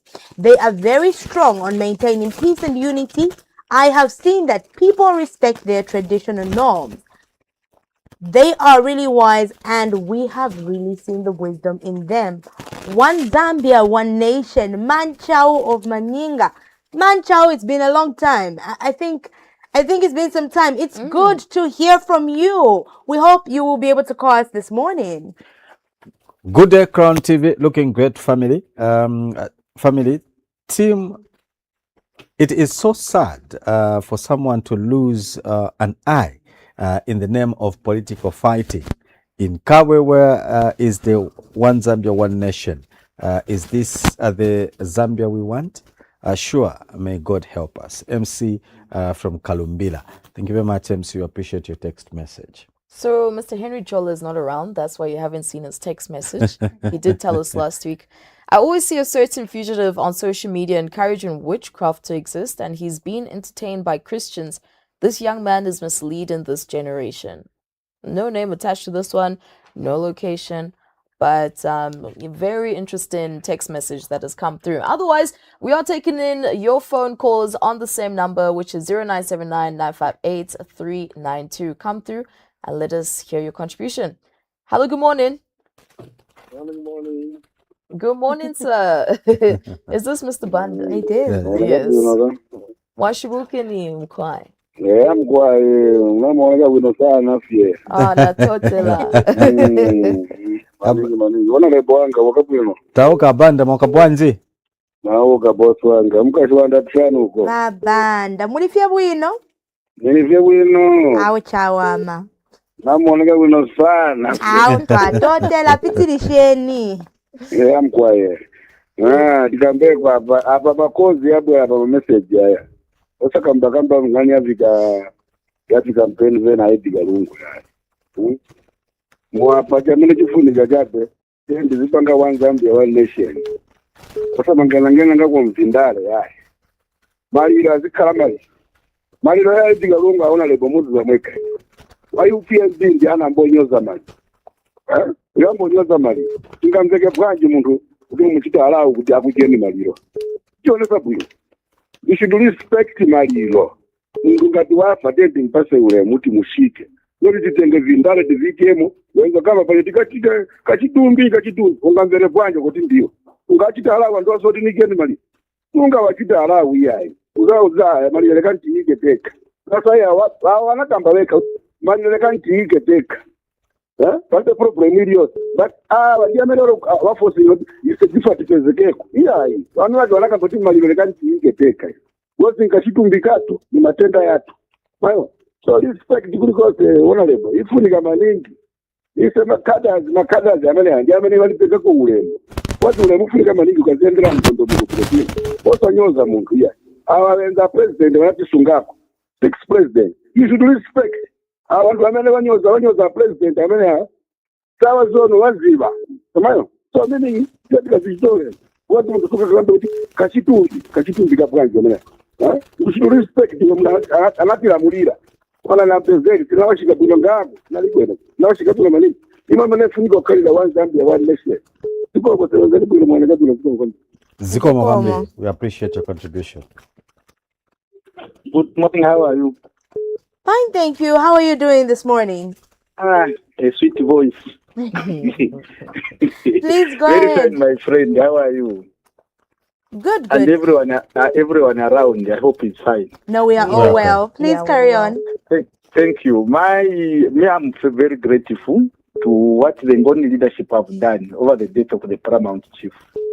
You know, there was a possibility to blow that out of proportion, as it was already started by the same group that has caused the confusion in the death of President Lungu, JJ Banda. But the leadership said, we don't want to politicize the death of our relative, of our Paramount Chief. That was the leadership that was needed, even over the death of President Lungu. Unfortunately, it was never there. We allowed a few individuals, politicians, led by Makebi Zulu and Tonse colleagues, to politicize everything, using the death of someone to promote hatred, division, ethnic discrimination. That should not have been tolerated. Just like people gather when a baby is born, when life is there. The same way they should gather, even at death, as we saw yesterday. Is it true all those who went there were all friends? It means some of them had their own differences. Imagine someone bringing people all the way from Malawi, Tanzania, Mozambique, South Africa, all the provinces gathered there. But unfortunately, though Makibo is zero today and Mundubile want to rule Zambia, whom they have divided through the death of President Lungu. That's why Zambians, we should wake up. Never should we allow such a people to come closer to the corridors of power. As you conclude, because they will do more harm than good, we think. Thank you to the bishop, is it Bishop Lungu, who said President Church should forgive you alone. But I don't think President Church has anything against the family of Lungu. Nothing. So it should have called on those people who wanted to use the politicize the death of President Lungu to stop it, so that the government does its role in burying the 60th president. Thank you so much. Thank you so much. 0979958392. Hello, good morning. Thank you so much. Hello, good morning. Hello, Mainza, good morning. Good morning. How are you doing? Okay, Mr. Makokwa, good morning. Good morning, thanks. How are you doing today? Okay. How is Lusaka? Lusaka is getting cold. Okay, I'll be very brief. You know, Zambia, what we are lacking is the truth in us. That is the danger that we have. Let's be people who mean what they say. Look what Chapokawana is saying on TV. Honestly, is it true? Because if you go around all the people that have been nabbed by the police now, they are all coming from where? The opposition side. Okay? We have seen from Mazabuka during nominations, police are not updating us the case of the violence that occurred at that polling station. You see, we are only told they were arrested. What we saw is Honorable Karim from being arrested and the charge that he will be taken to court. We were shown just a brief picture. That's what we have. Biden, how is moving, is really moving. There's nothing that is going on. Our issue again, the one who plants the eye is a catch. It's just moving around. Okay? Now, the truth is, please, let's be God-fearing. This, we are Zambians, we are one people. Let's mean what we say. When we say something, let's do what we say. Application, partial application of the law will not help us. And those people that are applying the law like this, governments do not last forever. What has happened to other people, it will happen to them. Let me be very specific here. Let's mind out, what we do. Okay, coming to the issue of Honorable Makokwa and Honorable Mdugire, I don't think it was, if they are the suspects, it was better to pick those they have picked than, chasing those people at night. It's quite unfortunate, you all panelists there. It's quite unfortunate. And this, some of us, personally, myself, I haven't taken this rightly. This is sad. What type of hatred is this? This is quite unfair. And that's not the way to go. Thank you so much. Thank you very much. We appreciate your contribution. Hello, good morning. Unfortunately, we couldn't pick that call. Mr. Banda. Makokwa. Mwauka. Tauka mwaka bwanji. Mainza mwaka bwanji. Hawa waribu now. Okay. Wamakokwa, ine zetrusi muno Mzambia. Tendi zikamba zetrusi. Muzu wa zereti Edgar Lungu betileka kale. Koma Wamakokwa problem ilipo na government. Yakuti mkaribu ika maliro, nyambo chita halasi wana wake. That is the problem yamene na chitika. Wade tendi zikamba zetrusi. Not zibisana iyai. Diye problem wana kabila wa ikamaliro then later on then tuone kutiko hivi vintu hanavicho sakuti mayona then mkaribu ikamaliro ngambo chita hala siwana wake are you sure muntu ngavere bwino Wamakokwa yamene ijandie naleta problem ambapo problem yese mazambiani the truth is timafuna boza mayona andi pamene tulienda kuma election maybe naona kuti issue ya Edgar Lungu kireke because vantu mamudi niyo siyana tingo ile kachabu kambapo mamudi niyo siyana ino iso province yaonongeka Wamakokwa iso province yaonongeka the truth inenkamba chirungamo ruling party pa ground paribe andi Wamakokwa ni kuzani zapo kuzanti mwaziwa na zija so isho Edgar Lungu metamba taireka mitima ya vantu wakuno kuise province ni yenanga Sivakamba chabe muntu ngasakamba Wamakokwa ali dangerous. Ladi muntu wamena akamba. Waona? So muno Mzambia tenti punzilo kamba chirungamo, tenti punzilo konda anatikali moyo, notu konda na wina wafa. Iyai. Yamene yo example leta problem muno Mzambia. Maona yesterday when Makebi, wanaenda pa plotia, kuti wagone. Then waenda wacha hala spanya. Tie chokani. Adensi mpozo chita kampeni. Yamene ni problem. Ni kuwaleka wagona vantu kuseni wanyamuka waenda. Kwa sira. Because Wamakokwa olo ine ni kulaka teni. Koma ngati muntu anasanka kuti ine zapasa uyu. Ndisharasa yakota zapasa wamenewe. So eza mumpishe, eza mumchite bwanji, koma muntu akasanka chisanko ndicho wachisanka. Zikomo kwambiri. We appreciate your contribution. Hello. Muzuile Wamakokwa. Ensangwe muzuile, boka masongo. Muzuile ande, mbuya Mainza mabuka buti. Mabuka, muri buti? Tulika botu, my daughter, Mwashubukeni. Mkwai Mwashubukeni. Yeah, Mkwai. The Secretary General of RBS, Mr. Kamasongo from Mamba. I just want to add my voice over this problem, these people who are causing problem, political violence. Please, I beg.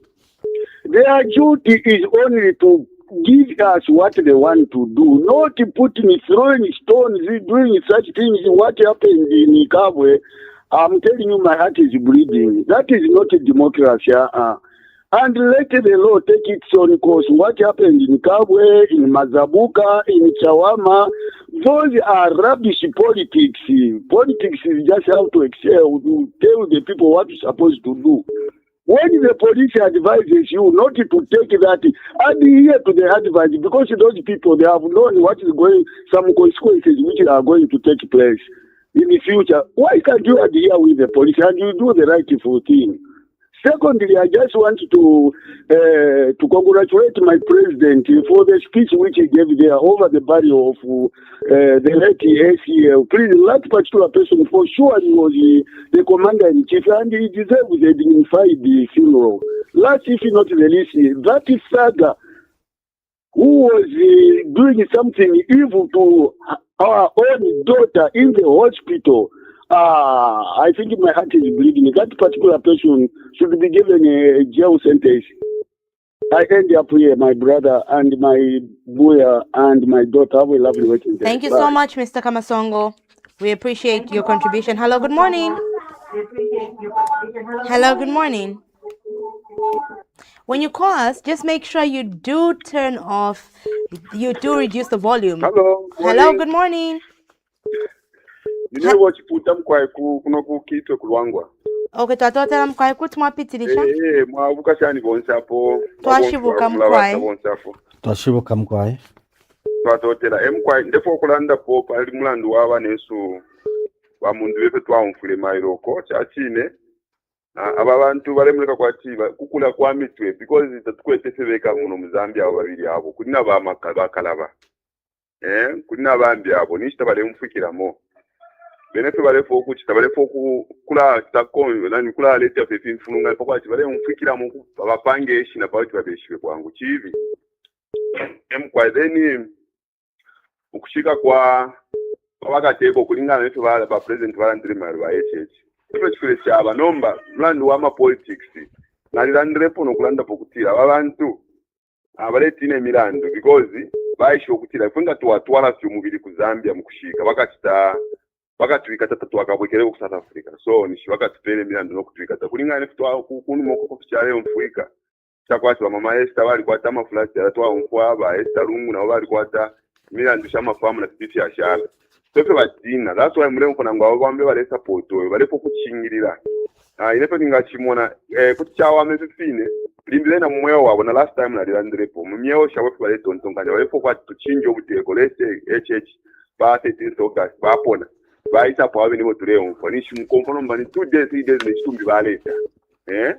baita na chonzi cha mfuka na bwino nomba pali so efe mule mfubalekana because tapali problem infwa ila bako tulengo kwati bonsto abapamo na ma families zipirachitika mwale pusana yo wikesa kuna kumanda yo wali kitrefu wa isefu but infwa ngayamulika bonse mwa batondolo mwa kwato kuwikishanya parapeni pamfo nomba nishile kanika ukutika pali umusango so ine kulanda kwanje apa silipo kuma politics limbi so fine nomba nga chamu cheshamu ba HH bapita futi pa 13 August chikabashani ukaba futi chakulanda takwa akabe so icho chile palo kutira limbi sikaba sikuya ba forcing asilimba kaba chefe na report kwa kunya kula kuchalo cha sasa kuba dance yam mushta shavena ababa nenso bale shupatana bena waliko kuna nyakali washupire kaunda tadi wa mta report kumufunya muchalo cha bene kumungusha tikavye kuchalo che because ule shupa bena mushara bati nomba nchichi ngakancha wabantu abale shupe chalo South Africa bambe kutushupira mwe baba tancha ku South Africa tawo kabuye ni bwekeni kumyezi andi ni ne kwa fuka fuira na totera mkwa 0979958392 that's 0979958392 hello good morning. Hello, good morning. Hello, good morning. Good morning, Mainza. How are you? I'm very well, thank you. Your name and where you're calling us from? Mr. Siabula from Chilanga. Mr. Siabula, lovely hearing from you. How is Chilanga this morning? Chilanga is cool, nice, and the atmosphere here is very peaceful. That's good. Please go ahead with your contribution. Mr. Makokwa and the other sister there, how are you? Very well, Mr. Siabula. How are you doing? You've forgotten I'm my doing name very fine, sir. Dash is complaining that you've forgotten her name. already. Ndashi, no. I said my sister. No, I can't. Ndashi, Mainza, and Makokwa. I can't forget my family. Oh, yeah. Thank you so much. I can't. Yeah, that is treasonable. Yes, indeed. Sure. Very, very quickly. I saw a video clip where a house was destroyed in Kabwe. I think that was extremely, very, very unfortunate. I think politics should not go to that extent. Sometimes I tend to wonder whether democracy is good or what. Because whoever is responsible for the destruction of that house, I don't think he deserves to live. Yeah, because that house, there were children that do not know what politics is. I would imagine there was a 2-year-old girl, a 2-year-old boy living in that particular house. And now I'm wondering where these people are at this particular time. How do you, in your sensible manner, go and destroy a house that do not speak, a house that do not know what politics is? I think the police need to up their game for now. These people that are playing games in the name of politics should be caged until after elections. That is when their cases will be reviewed. Because, I have seen a situation whereby now criminals have taken advantage of this atmosphere. There's no way you go and do such a thing, such an act, and you go scot-free. That is very, very unfortunate. It doesn't matter the level of disagreement you have with that particular individual. You can't go to that extent. So now, my greatest worry, Makokwa, is democracy okay? Because in other countries, such kind of people, you just eliminate them and forget about it. Because my heart really bleeds. I'm thinking about the wife. I'm thinking about the children, the grandchildren that are living in that particular house. Are they affiliated to whatever that those people were thinking about? So possibly they have got an issue with that individual who has got that house. They were supposed to have maybe sorted it in an amicable way. Now that they have destroyed the house, what is the result? What is it that they have done? I think my appeal to the police, if at all one is listening from the police command or whatever, let them pursue that issue. And whoever is responsible in the destruction of that house, I think should be caged and their cases be reviewed in September, October.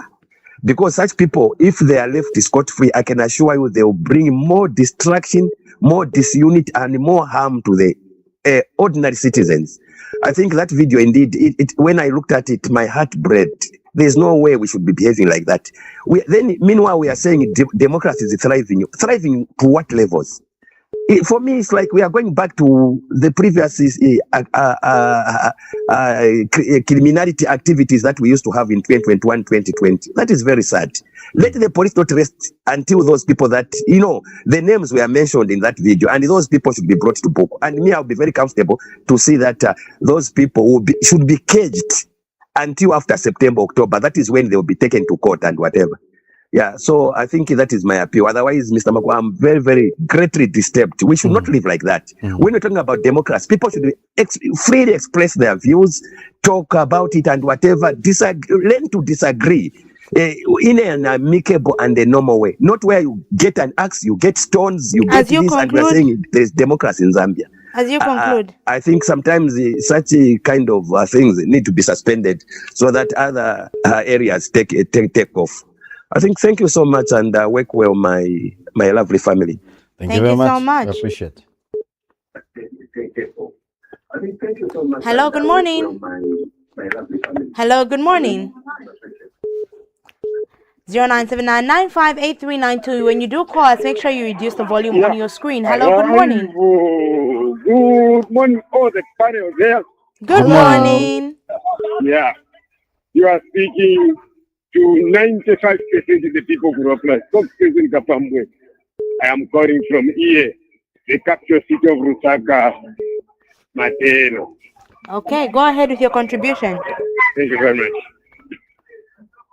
Mwekashi na wa brother chimwe chalo fika careless ngakatwalilira tukaleterera abana besu okwisa kati amano tamwakwete mwebali kwakali ikisakanya kila kuvusha nga kyakulya bulu ya bobe nga mwati mumone bisika wa president tukweterero babomba ng'ekirimba ekirimba nga muwabikamu kaso kalya muwatemwa mukashyana sana badi kirimba takireshyanako bali muona muva bwino sa abanga balelanda kutwakepo bayingirira mu gavumenti balanda peace nga balanda leero ekimoneka kitikipika yafirangirira peace mutiro ulipo muntu nkwete peace yali ayalesiivya lesiga kukabunga mwalimu ne bamayo bali abamu n'okukomoka balikomoka sikukomokera badi baleyitumpa mu fyongo and then tapalipo investigation bali abantu nga mwabepusha abamu wali beshiba mu kakitu wali beshiba ng'abanyaba bafiire okubeekata until ama-election yakapita abantu bonse bamona omwensi okuti akanjibira ekitikaniivi nomanga mwamonawo olwokumazabuka amakade yale ikatwa yale monekera okuti aya amakade yafumine kuli bapurezidenti eko bali bapurezidenti bapoya amakada badi balikwata amakada aba mananyeyo bakwata mu equipment shane bakwata mu garia yashitwa na pate nokubafulisha bapurezidenti baleshi batika bafulisheni mukamona ebyo bakwata kirangu kuti purezidenti alifishwe fyakufwala efuma kulya so ilyo nga mwati mumone ibintu eko vileya vilelola ni disparate omuntu wakutamona okuti ebintu nafibipa. As you conclude. So no, in conclusion, abantu balefwaya kufi balale kufi batusheko atikabye nkabashitenifi bunzu manji buli alo oyu muntu bane ni dictator Kenya yatusha wabula omuntu wabomchama institution wamubataka eminine wakubana waikata political party ama institution wabomcha yaonaula dombore alakweno kwena wali bamumpimpi twatotela mkwai ni mulubuto twatotela mkwai. Thank you very much. 0979958392. Hello, good morning. Good morning, ladies, and good morning, Mr. Makokwa. Good morning. Good morning. It is Mlonda in Ndola. Mr. Mlonda, please go ahead with your contribution this morning. Sure. Yes, unfortunately, we've lost Mr. Mlonda. We'll take one more go. Hello, good morning. Hello. Hello, good morning. Good morning. Mwabomba sana mkwai. Mkwai, mwashibukeni. Twabuka fyobona nanje kwa ndande kuli batatawa bafumapo. Shishinka ngemo bafuma mukulanza bafumapo mu bantu bakwalisa. I'm sure twali mwana maboya leta kubachawa. It's continuous. Bakateka balingire number 1 ile netike kulachawa. Chaba chirangira cha kubabe kata immediately ile in a day. Ngaba ile bikata. Namba bama na namba 50 namba 3 vipa. Ewe mbambo kota one by one. Bata tachirangira sokuti tabakweta amaka ya control kadanism because kadanism why siminisha why na kukawa into shaba kulu kopa belt into tesa mabwe. Para tenengera bata contract na mchasti kefi. Ine kadanism shifwaya. Namba baita na tamaka kadanism sokola keni. Ifata tulefwa tulimulubuto. Twachula tutwanaka. Infina dark infina rubulo tasyampana. Bata chilona kupati bali ba mumfinzi. Nangubenga atasoba make bizuru kuja kubulani kane kuchipata. Chilifya bwino sana. Bali ano muchisho balandire kulye muchisho balangire. So yabandi atbaye batushe kuba batamsya. Chilifya bwino twatotera. Kangale sare mipala. Lelo mwishi. Sorry. 0979958392. Hello, good morning. Hello, good morning. Hello, good morning. Good morning. Your name and where you're calling us from? Is that Crime TV? It's Crown TV. Okay.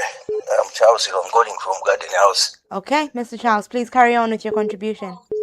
Yeah, you see the problem. Let me tackle on this Garungo SWAT.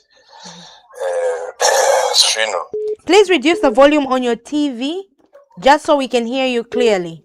Okay, let me move away from my TV. Hello? Yes, Mr. Charles, you can continue with your contribution. Yeah. Me, I blame the family of Garungu because the example they should do. Take my examples from Mpezeni. Mpezeni, all provinces were there to buy the our late President Mpezeni. Now wajawakazi Garungu, wakazi Garungu wa Estalungu. So ngankale na mtima wa so wakutuna kwa chiwa kuli mamuna ali mumugi for almost 1 year. Nishizamini ufuna nicha lungu anabasebenzera ndalama baina ndalama bajabantu. That man was supposed to rest. Mama naga. Was supposed to rest that man ase baramushika na mushika this time, but me I blame the family. The hero is the family bini mwana wanga sanga kwa tije kuli family. Family ya nyo ipa mtima maningi. Nyo ipa mtima we. Quite okay if they had different na wandani waka wa HH what, but that man should be buried. He was our president. We voted for him. So this is what I can contribute, my sister. Thank you so much. Hello, good morning. Hello, good morning. All right, seems we don't have anyone on the other end of the line, but 0979958392. Hello, good morning. Morning, how are you? Good, thank you. Your name and where you're calling us from? I'm calling from Kazungura. All right, please go ahead with your contribution this morning. My contribution is about the Botswana president and that brother of mine there. They resemble each other. Yesterday we met. Please go ahead. Back to the topic. You know, these politicians, they'll be always there. No, Chirungu, Shanshani. The thing is, those people are not free. They are enemies. They are enemies. So there is nothing we can do. Let them just bury Lungu. We forget we start another chapter. Thank you. Thank you so much for your contribution. Before we do continue with the phone calls that we've received, some of your thoughts, Dash and Mr. Kozi, on some of the opinions that have been shared by our viewers this morning. Well, most of the viewers don't appreciate violence. That's right. Most of them are calling for stiffer punishments for the people that are engaged in violence. Now, others feel that the law is not being applied fairly. There are some people that are being shielded, and we just saw in the Daily Mail that the Secretary General says that nobody will be shielded. And the President has always emphasized that as long as you engage in illegal activity, you are on your own. And I think that what the people want, like Mr. Banda from Lundazi, is to see that people that perpetuate violence and are purported to be UPND must also be arrested, must also be punished. And people must be made aware of what has happened to those particular people. He speaks of a certain man who is accused of having been involved in the violence that was in Mazabuka, and he wants to see justice. And I think I support him. Because this is what even the president says. If you are found on the other side of the law, you will face the wrath of the law. So whoever is engaged in political violence, whoever is engaged in any sort of illegality should face the wrath of the law. So police must do their work. Police must ensure that they have the blessings from the country. So as a country, we are saying that we don't want political violence, we don't want criminality. What we want is people that are perpetuating these vices to be arrested. So I think that let the police be on their feet and ensure that there is order. Nobody is let scot-free when they commit any offenses. There should be equal application of the law. Dash. And I think also there were about two or three callers that sort of represented a section of society that also wants the late former president to have a dignified burial. We heard that, you know, they listened to what the president had mentioned during his speech yesterday, during the funeral, and they also they share the same sentiments in that, you know, everyone just wants to see this, you know, done and dusted so that we can move on to the elections. Hopefully it happens before the elections because, of course, it's still in the courts of law, but that's all everyone is hoping for. A dignified burial, no red carpet, everything the way it was supposed to be lined out. We saw yesterday how the program was set out for Paramount Chief Mpezeni, who was laid to rest yesterday. Everything moved so seamlessly. So that is what people are also hoping what happened with our late Republican president. One of the callers highlighted a story that was very, it was such a big deal about a few months ago. It still is actually an incident where there was an alleged situation of sexual abuse. It was a news story. It did stand out for me as well. And there was an issue of a cancer patient being abused by her father, right? Allegedly being abused by her father. And that, of course, is in court. And some caller did, one of the callers did come through and talk about this and just shed some light on it in the sense that it's a very sensitive issue, and this person does need, the law needs to take its due course, and if this person, if found guilty, should be apprehended. And also what comes to mind for me is just the issue surrounding sexual abuse. Right? It's a very sensitive issue. It affects all of us, even if we try not to highlight the fact that it does affect us, but it affects so many people. That is a very young, already vulnerable child. But what comes to mind as a parent and to other parents, how do we effectively communicate when it comes to how a child ought to state that they are being violated, and also what type of environment or place are we setting for our children to be able to communicate? And away from that, I know that a software developer who is coming to join us in studio after this short break is coming to give us some insight surrounding this conversation. So to all our viewers, we're just asking for you to make sure you don't go away. After this short break, we get into a very interesting and exciting conversation. Stay tuned.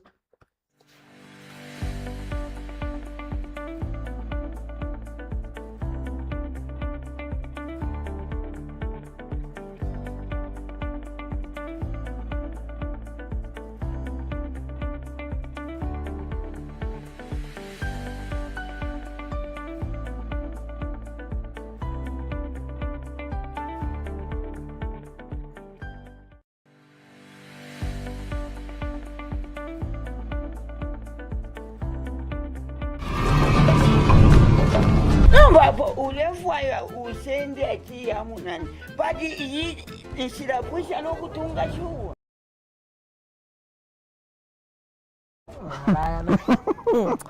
Alala kentrande na imwe. Mbona niwamingisha nomba mnganda? Ha?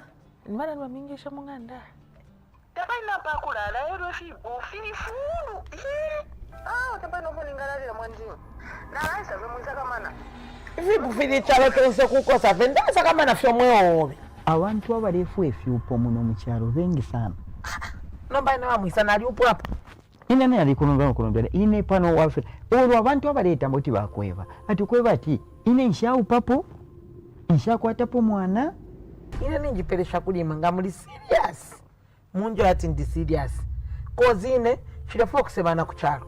Kuti wana pa beneka. Ibo mwefa kupa ine.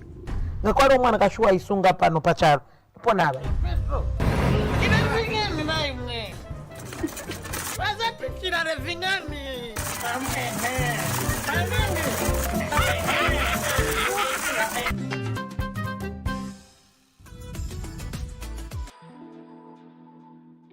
The ultimate business stage is back. From the 1st to the 7th of July, the trade fairgrounds in Ndola will be buzzing with endless opportunities. But how does your business stand out in the crowd? You get on the big screen with Crown TV. We will be live in Ndola, ready to take your brand straight into the homes of millions. From primetime commercials to exclusive event coverage, we create advertising that drives real results. Don't miss out. Visit the Crown TV stand in Ndola between July 1st and July 7th, or contact our sales team today to secure your special trade fair advertising package. Crown TV, feel the honor.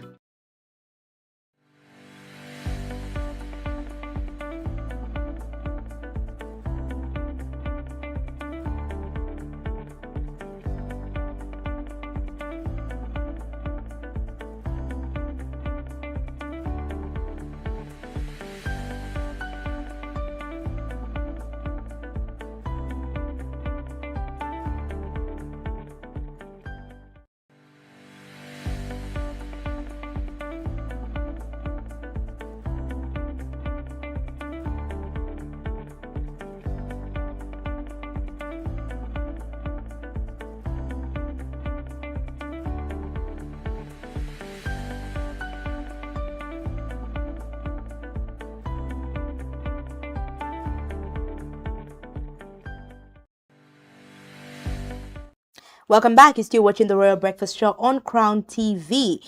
Now, for many of us, parents, guardians, friends, we don't know where to start from when it comes to having conversations with children surrounding just protecting themselves, or if they've been violated, especially when it comes to sexual abuse. How do we start that conversation? Now, we do have in the studio Chilembo Siwale, who's going to give us some insight on a parent's toolkit that she has created. She does have the hard copy, but also a soft copy available for parents to be able to get access to on how to start this very uncomfortable but necessary conversation. Madam Chilemo, it is amazing to have you in studio. How are you doing? I'm okay, thank you, and thank you so much for having me. Good morning. Great. Tell us a little bit about the parents' toolkit. I mean, I can't help it. I think I told you this even before we came back. I was saying, as a mother, right, and I am a girl mom, and this is not to take any light from the fact that young boys as well violated, but we have seen so many reports of girls being easily violated.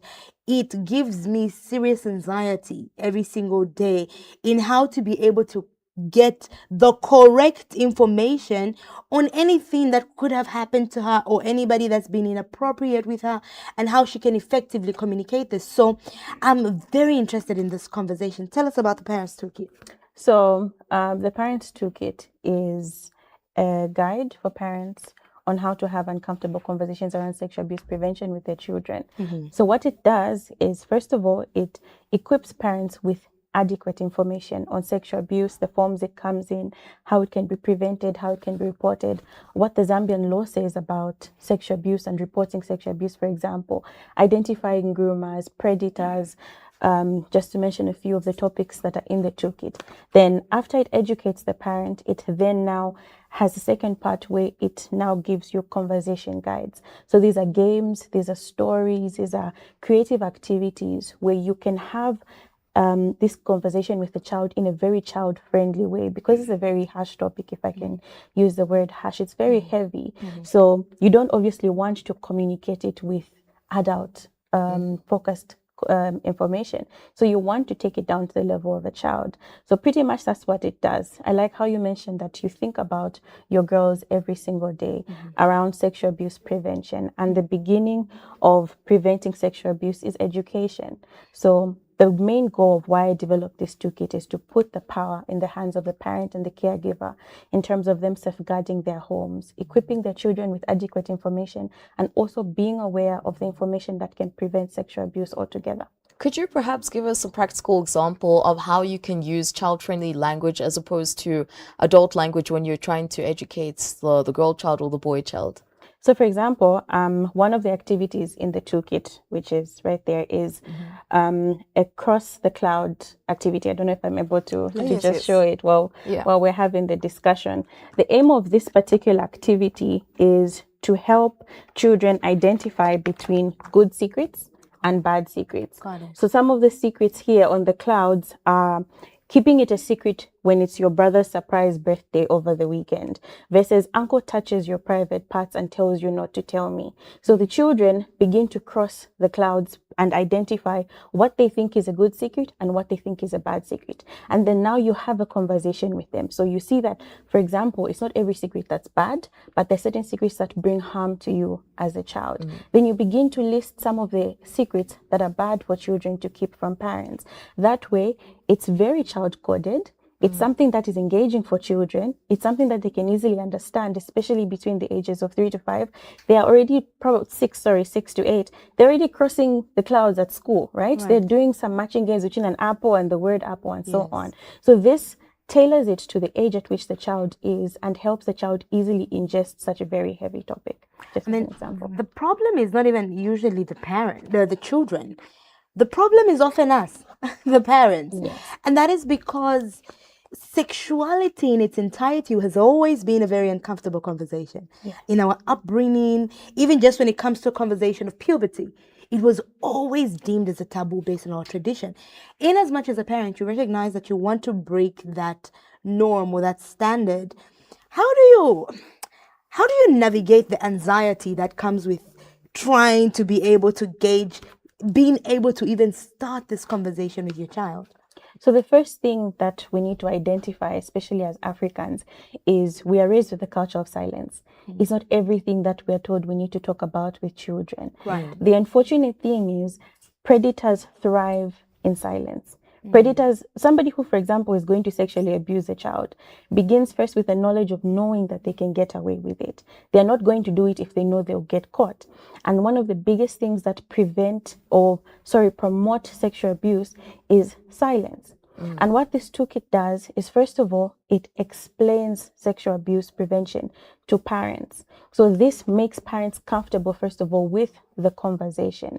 It's very detailed. It then also talks about what the law says, how you are mandated as a parent, one, to safeguard your children and to also report sexual abuse if you suspect it. So it gives parents the understanding that aside from just providing for your child, ensuring they have a place to sleep, you also have a mandate by the law to safeguard your children from sexual abuse. So you're being a good parent, but you're also being a good citizen, because those are criminals who are abusing children. That's right. So mainly that's what the toolkit does. It helps parents realize that this is a very important conversation to have with children, and it also gives them the power to have the conversation at their place of comfort. So as opposed to knowing, oh, my child is learning about this at school, my child is learning about this here, they now have the power to have this conversation. And that's also the problem in some schools, because I remember when I was in high school, but I did my high school in South Africa, so we generally skipped that part, like the reproductive system and everything in natural sciences and also biology, but I didn't actually take biology. So I think that's also an issue in that in some schools, they're also afraid to talk about it. And so, you know how curious kids are, and they want to experience it for themselves, or they want to explore it in other ways, in one way or the other. But generally in Zambia, the statistics when it comes to child sexual abuse is not that good. How do you think we can bridge the gap in order to reduce the statistics so that they're favorable? So one of the biggest things that I always emphasize is putting an end to our culture of silence. When children are comfortable to open up about sexual abuse, and parents support children that open up about sexual abuse, we're going to see many children report. Number two, we need to deal with predatory behavior in our society. There are certain things, certain languages that we find, or we know that it's inappropriate, but we ignore all in the name of culture. Certain comments, for example, that will be made by an adult male towards a child's body, towards the way a child is dressed. Even small things like, oh, you are my wife, come give me a hug. When you know fully well that that is an unsafe adult, but because of culture, you will proceed to encourage the child towards this adult, all in the name of respect. So I think we need to start having honest conversations with ourselves on some of the things that we have accepted as part of culture, that it's okay for a child to remain silent when this happens, so that we protect the integrity of the family. So that's, I think, the first thing that I can say. The second thing is we also need to understand the impact that child sexual abuse has on a child. There are very long-term impacts or effects of sexual abuse on a child. Some of the effects, for example, are long-term bedwetting, nightmares, fear of adults, or fear of people, building close relationships with people, because that particular relationship or experience has been destroyed for the child. And one of the most unfortunate ones is the child acting out abuse on other children, especially when you're dealing with a child who's been sexually groomed. That is, the child has been introduced to sexual abuse as a way of a game. So this child thinks it's normal. So the child will go to school, for example, and begin to act it out on other children. And you're looking at children and thinking, oh, these children are promiscuous, so these children are naughty. But the truth is, there's no such thing as a naughty child or a promiscuous child. This is a child who has been taught sexual behavior by an unsafe adult, and the child thinks this is normal behavior. So I think these are some of the ways in which we can see the statistics reduce. Now, Madam Chilambo, I know that the toolkit is meant to assist parents, but sometimes the predator is the parent. We were just talking about a very sensitive case earlier on the show, where we did see that allegedly a parent was violating his daughter, who was in hospital and is a cancer patient. It's a very sensitive and painful topic to just listen. And somebody who's been, you've been given the responsibility to take care of this child, but you become, well, in his case, allegedly a predator. So let's look at it holistically. Let's say a child has been violated by a parent. How do they go about communicating? Who do they communicate to? Because This person is supposed to be your first point of comfort, solace, and sanity, but they are the people that are violating you. So I'll say two things. The first thing is with the toolkit, that's why it also has a chapter where it talks about the law. So, for example, if it's a father who's sexually abusing the child, if the mother accesses this toolkit, she now knows that she's mandated by law to report that sexual behavior towards the child in the house. But that also is surrounded by a culture of silence or prioritizing the general family over the well-being of the child. The second thing that I'll say is it's very important for us to get to a point as a nation that every place a child is at is a safe place. That means this conversation on sexual abuse prevention should not just happen at home. It should happen at school. Wherever a child is, that should be a safe place for a child sexual abuse free place. So what that means is we need this information in every place where children interact. Church, school, community, in the neighbor's place where they're going to play. All those places should have safeguarding principles, safeguarding priorities that uphold the well-being of the child. And these are the two things that I can say. And sometimes it's also very critical that you recognize some of the warning signs. And we'd just like to find out about your toolkit. Does it offer parents and insights as to how they can actually spot behavioral changes, as well as helping the child to sort of recognize when they can actually come forth and talk about the issue at hand? Yes. And what the toolkit does is it highlights warning signs that a child may be experiencing sexual abuse, warning signs that a child may be experiencing grooming, that may be physical grooming or online grooming through social media platforms, as well as warning signs that there's a predator around the house. So how do predators actually behave in the home? So for example, it's an uncle or a father. How does a predator who wants to sexually abuse behave towards the child? So these are some of the things that this toolkit has so that a parent is fully equipped with this information. And just following up on that question, there is that, it's not really a notion, but it's a known fact that, victims that actually go through sexual assaults, when they try to explain it, they feel as though that they're going through it all over again. Now, for a parent who, is housing a child that has gone through that and they find it difficult to explain the situation, how do you think a parent can help the child to explain it without actually feeling like they're going through the event again? So the first thing is you need to be calm. If you're a parent and a child is opening up to you about sexual abuse, you have to be very calm, be very patient, avoid rushing through the conversation, and also ensure that you have created a safe space. So a safe space is any place that a child and you are having the conversation. So it could be in the bedroom, in the living room, wherever it is. Make sure that it's an environment where the child feels comfortable to open up, and avoid having so many people in the room. Then use encouraging language. You're very brave. I'm proud of you. You will not get in trouble for what you are saying. You are protected. I am going to protect you.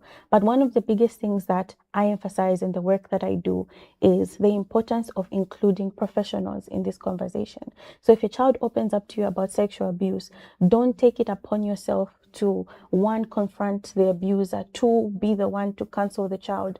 Involve the police. The victim support unit is very trained in terms of protecting children against predators, counseling children, reinforcing safety in a home. So it's always important that you always include external parties, include a counselor. It could be from your local clinic, but most importantly, it should be the police. That, I think, is some of the things that I can highlight when a child opens up about sexual abuse. Now, clearly, this toolkit is something that is very essential. I like that you highlighted that different parts of society need it, especially church, I've always had the notion, and I stand by this, I think even Dash can attest to it. I feel the church has a very big responsibility, a very, very big responsibility in protecting people, because we are a Christian nation. It's always the initial go-to for a lot of people. And to hear that this toolkit is something that can exist in church, at home, I think it's something that's mind-blowing. But what stood out for us the most is the fact that you're offering this toolkit completely free of charge. Yes. And I think for the viewers that want to know or are navigating these waters right now, either they have identified that maybe their child has been violated and just they don't know how to effectively communicate. How can they get their hands on a copy? So I like how you alluded that the toolkit is free. All they have to do is go to my website, which is chilembosiwale.org. On the resources platform, they can easily download it and begin to learn. As well as I also do hold trainings for parents where I train them on sexual abuse prevention, and then they can also access the toolkit during the training. So for that, they would have to follow me on my social media platforms to see the prompt of the date of the training. Nice. But I would also just like to also just include the reason why I made this a free toolkit is this information needs to reach everyone. This is how we begin creating safe environments for children. It starts with educating ourselves as safe adults. This is how we're able to identify predators and ensure that children are safeguarded. So that's why the toolkit is free. And also, this has been an ongoing debate as to, whether or not indeed it is because of the type of clothes that girls wear is the reason why they actually attract these same predators. I'd like to hear your thoughts based on that notion. There's nothing that a child does to warrant sexual abuse. A predator is a predator. It's like there's nothing that you warrant for a thief to break into your house. That's right. They will literally get up with the purpose of stealing. It's the same. A criminal is a criminal, and a sexual predator is exactly that, a criminal. There's nothing that a child does to warrant it, because then we would have to argue against what was the child wearing a diaper doing for the baby to warrant sexual abuse. How come sexual abuse does exist in Muslim cultures where women are fully dressed from their head to their toes? That shows you that it's the criminal that has the problem and not the child. For a parent that is currently overwhelmed by either an environment of sexual abuse or just overwhelmed by not knowing how to navigate this, Chilamba, what would you say to them? Number one, it's okay to feel overwhelmed. This is a very heavy topic. Sometimes the feeling of being overwhelmed also comes from past experiences or the lack of having these conversations even when we're growing up. So it's okay that this is a new topic for you as a parent. It's perfectly okay. But as it is okay, it's important for you to prioritize the well-being of your child. And that begins with educating yourself, you taking the power of safeguarding children in your home. Another thing that I'm going to say, if I can consider this encouragement to parents, is avoid over-delegating responsibility with children, where all topics concerning bodily autonomy are left with the house help, for example. That's one of the things I think I experienced growing up, where the house help is the one that's going to teach you certain things as you are growing as a female. Avoid over-delegating to aunties, to the people around. Take ownership of your home. Take ownership of your child's life, because you never know what someone is actually telling your child when you are not there. And also, I know most parents have got very hectic schedules. You go for work, you leave around 5, you are back late at night, but find time to actually sit at the level of your child. Talk to your child. Children talk about their experiences. It's just that they don't talk the way we talk, where it's straightforward.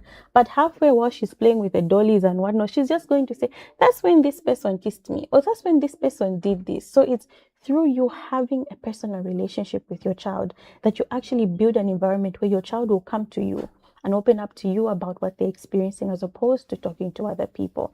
And the last thing I'm going to say is, one of the activities in this toolkit is called the safe circles. So it helps parents identify safe adults that children can talk to if they don't feel comfortable talking to them about sexual abuse. So the safe circles are the inner circle, that's the people who are inside the home. The middle circle, that's the people that are closest to the family but don't live within the home. So for example, an auntie or a close family friend. And the outer circle is where the child spends time, that's when the child is not at home. So it could be at school or at church. And you help the child identify safe adults. In case anything happens to you while you're at school, who can you talk to? Or I can talk to teacher X, and she's going to talk to teacher X, or he's going to talk to teacher X. In case I'm not around, who can you talk to? I can talk to Auntie Thelma, just as a random example. That way you know that even when you don't have the capability to build that relationship or that form of intimacy with your child is still being safeguarded because they have safe adults around them. Thank you so much. I think this has been a very insightful conversation. And for many parents that are watching and listening to you, the toolkit is a must-have in every home. Thank you so much, Chilembo, for making time to come through. Thank you so much for having me. All right, we've been speaking to Chilembo Siwale, who's just been giving us insight on a parent's toolkit that helps you be able to just have a very good conversation with children regarding sexual abuse. We come back and continue with the show in its last few minutes as we touch on the World Cup that is starting tomorrow, and also the very fact that we had a really good game yesterday, if I'm not mistaken. I know Dash is supercharged, Mr. Cozy too, so make sure you don't go away. We'll be back shortly.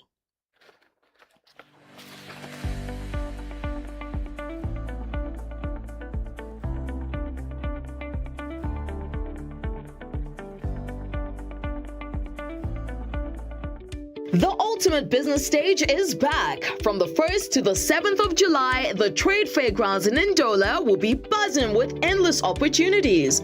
But how does your business stand out in the crowd?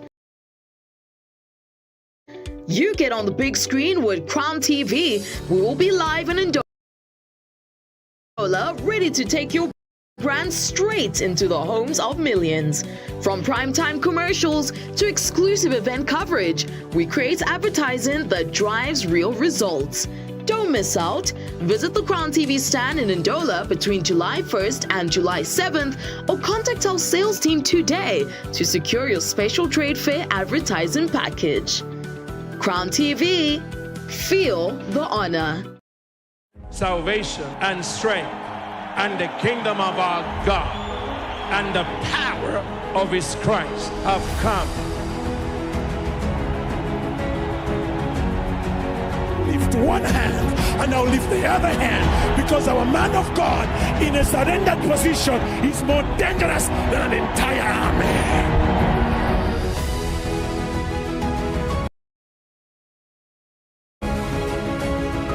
The Lord of hosts is the one who is the King of glory. So when you're with the Lord of hosts, you can access the glory realm. He is the King of glory who rules over all creation. It is your gift that will bring you before great men. Each of you have a gift. The Bible says Jesus took captivity captive and gave gifts unto men. All of you have a gift. Find it and use it to solve the problems of others. Therein lies your wealth. Whenever we are increasing, we become a threat to the children of darkness. Even Jesus saw them in his time and he identified them. He said, "You children of serpents."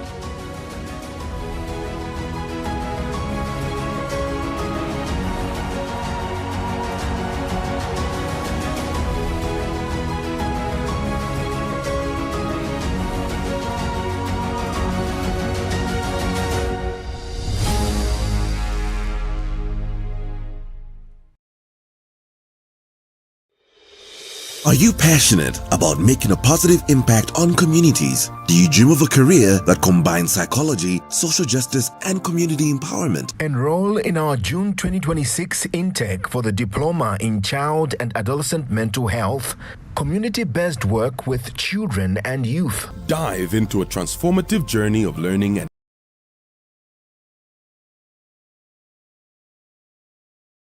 advocacy. Immerse yourself in courses that explore human development, social policy, and diverse perspectives. Gain hands-on experience through community projects and internships. REPSI is a TVETA-accredited institution and offers all programs through online situated distance learning. You'll be empowered with the skills to create real lasting impact in communities. Join us in shaping a brighter, more inclusive future for children and young people. Enroll with us for a program that equips you with the skills to create real, lasting impact. To start your application, email us admissions.zambia@repsi.org or www.repsi.org, or our Facebook page @RepsiZambia, or call 0770-707-924. Together, let's make a difference through love, care, and protection for children. This June, Topstar is standing up for heat. Why shiver from boredom when Topstar can warm your home with exciting entertainment? Oh my God! Antenna Classic or D-Smart. Get ready for unlimited blockbuster movies and captivating telenovelas on TNT and Novella E+. Enjoy endless drama, action and excitement on Star Life, Filmbox, AMC Movies, Z Cinema and many more. And because the little ones deserve the very best, Topstar is enhancing kids' entertainment with their favorite cartoon channels, including ST Kids, Cartoon Network, Baby TV, Boeing, CBBS and more. That means more entertainment, more family time, more value for your money. Visit your nearest Topstar business hall or authorized dealer today to get your Topstar decoder, or simply dial *115# to subscribe. Don't miss a single moment. Topstar. Enjoy digital life.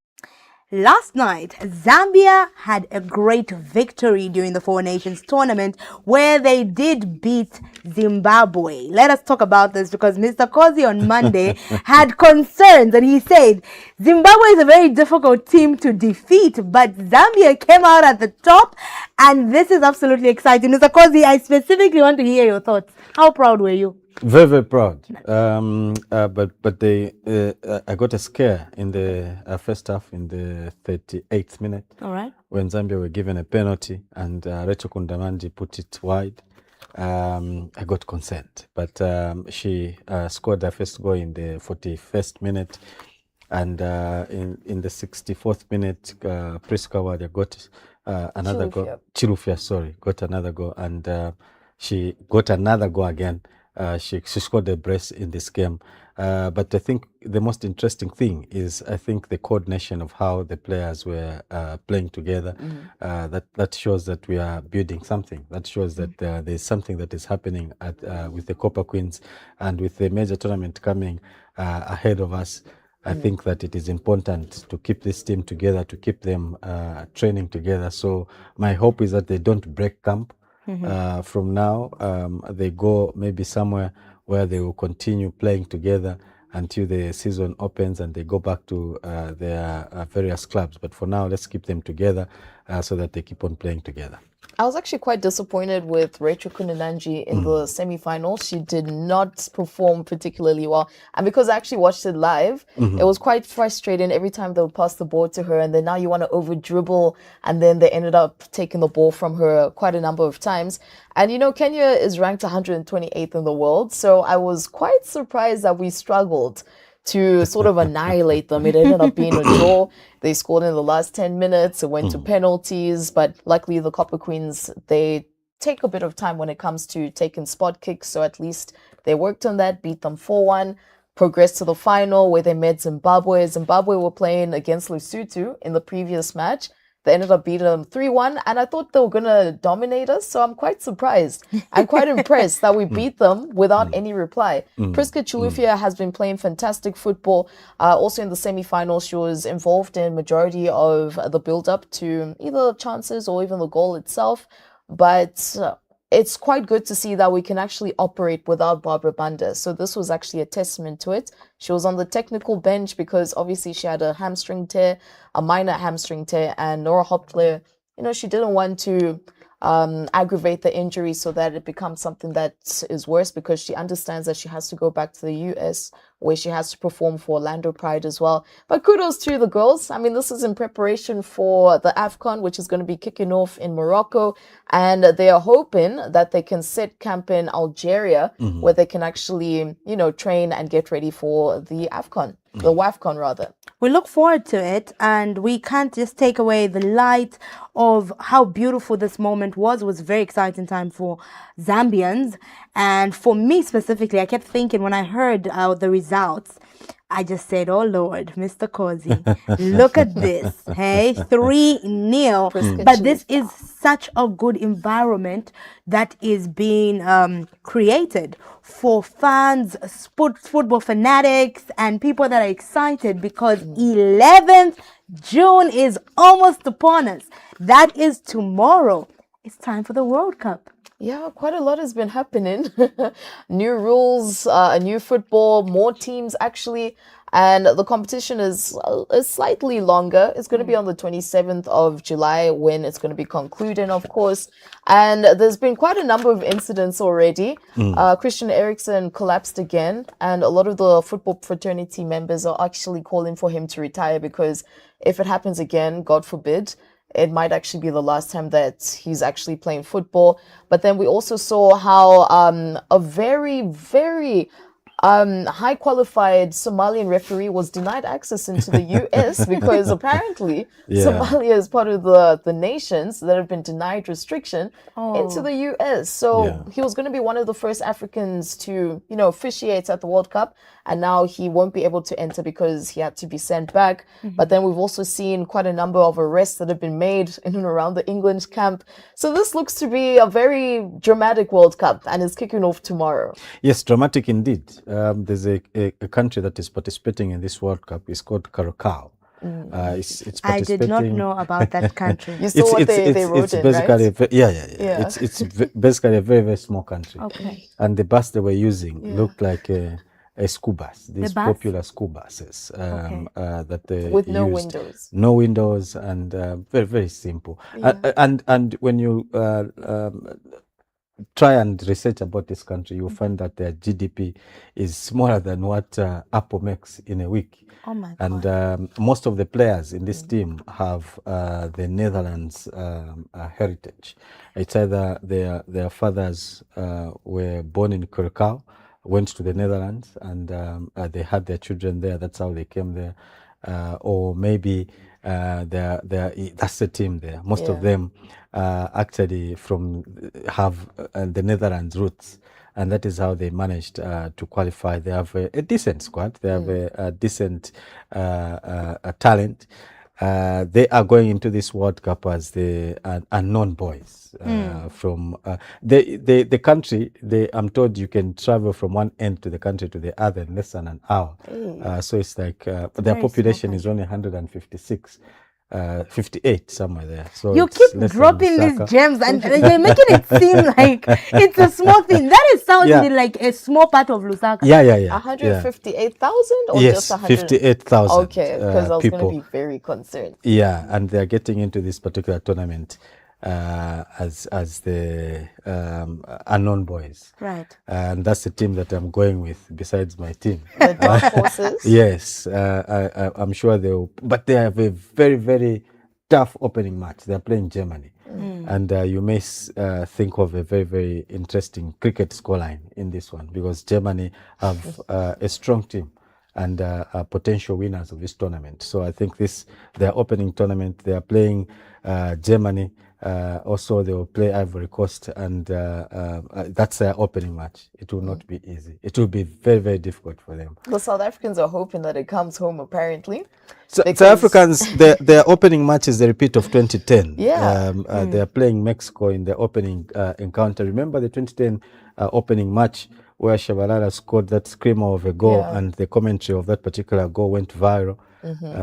Spoke about, I remember Peter Drury spoke about Africa celebrating that particular goal, which was so important because that was the first time the World Cup was being held in Africa. That was the first time an African player was scoring at the World Cup on African soil. And so it had a lot of excitement around it. And so also, that was the first time that South Africa recognized itself as an African country. Yeah. Because they assume that they like the Americans sometimes. I've only heard that from a select few people. I actually don't think that's the case. No, them themselves. Okay, majority of my friends. But also them, like, on social media, you'll see them like, no, we too bougie to be part of Africa. But hey, there's also Morocco and Algeria. Well, the time is up. It was an amazing show. I know we are very excited to just see what the World Cup will be like effective tomorrow.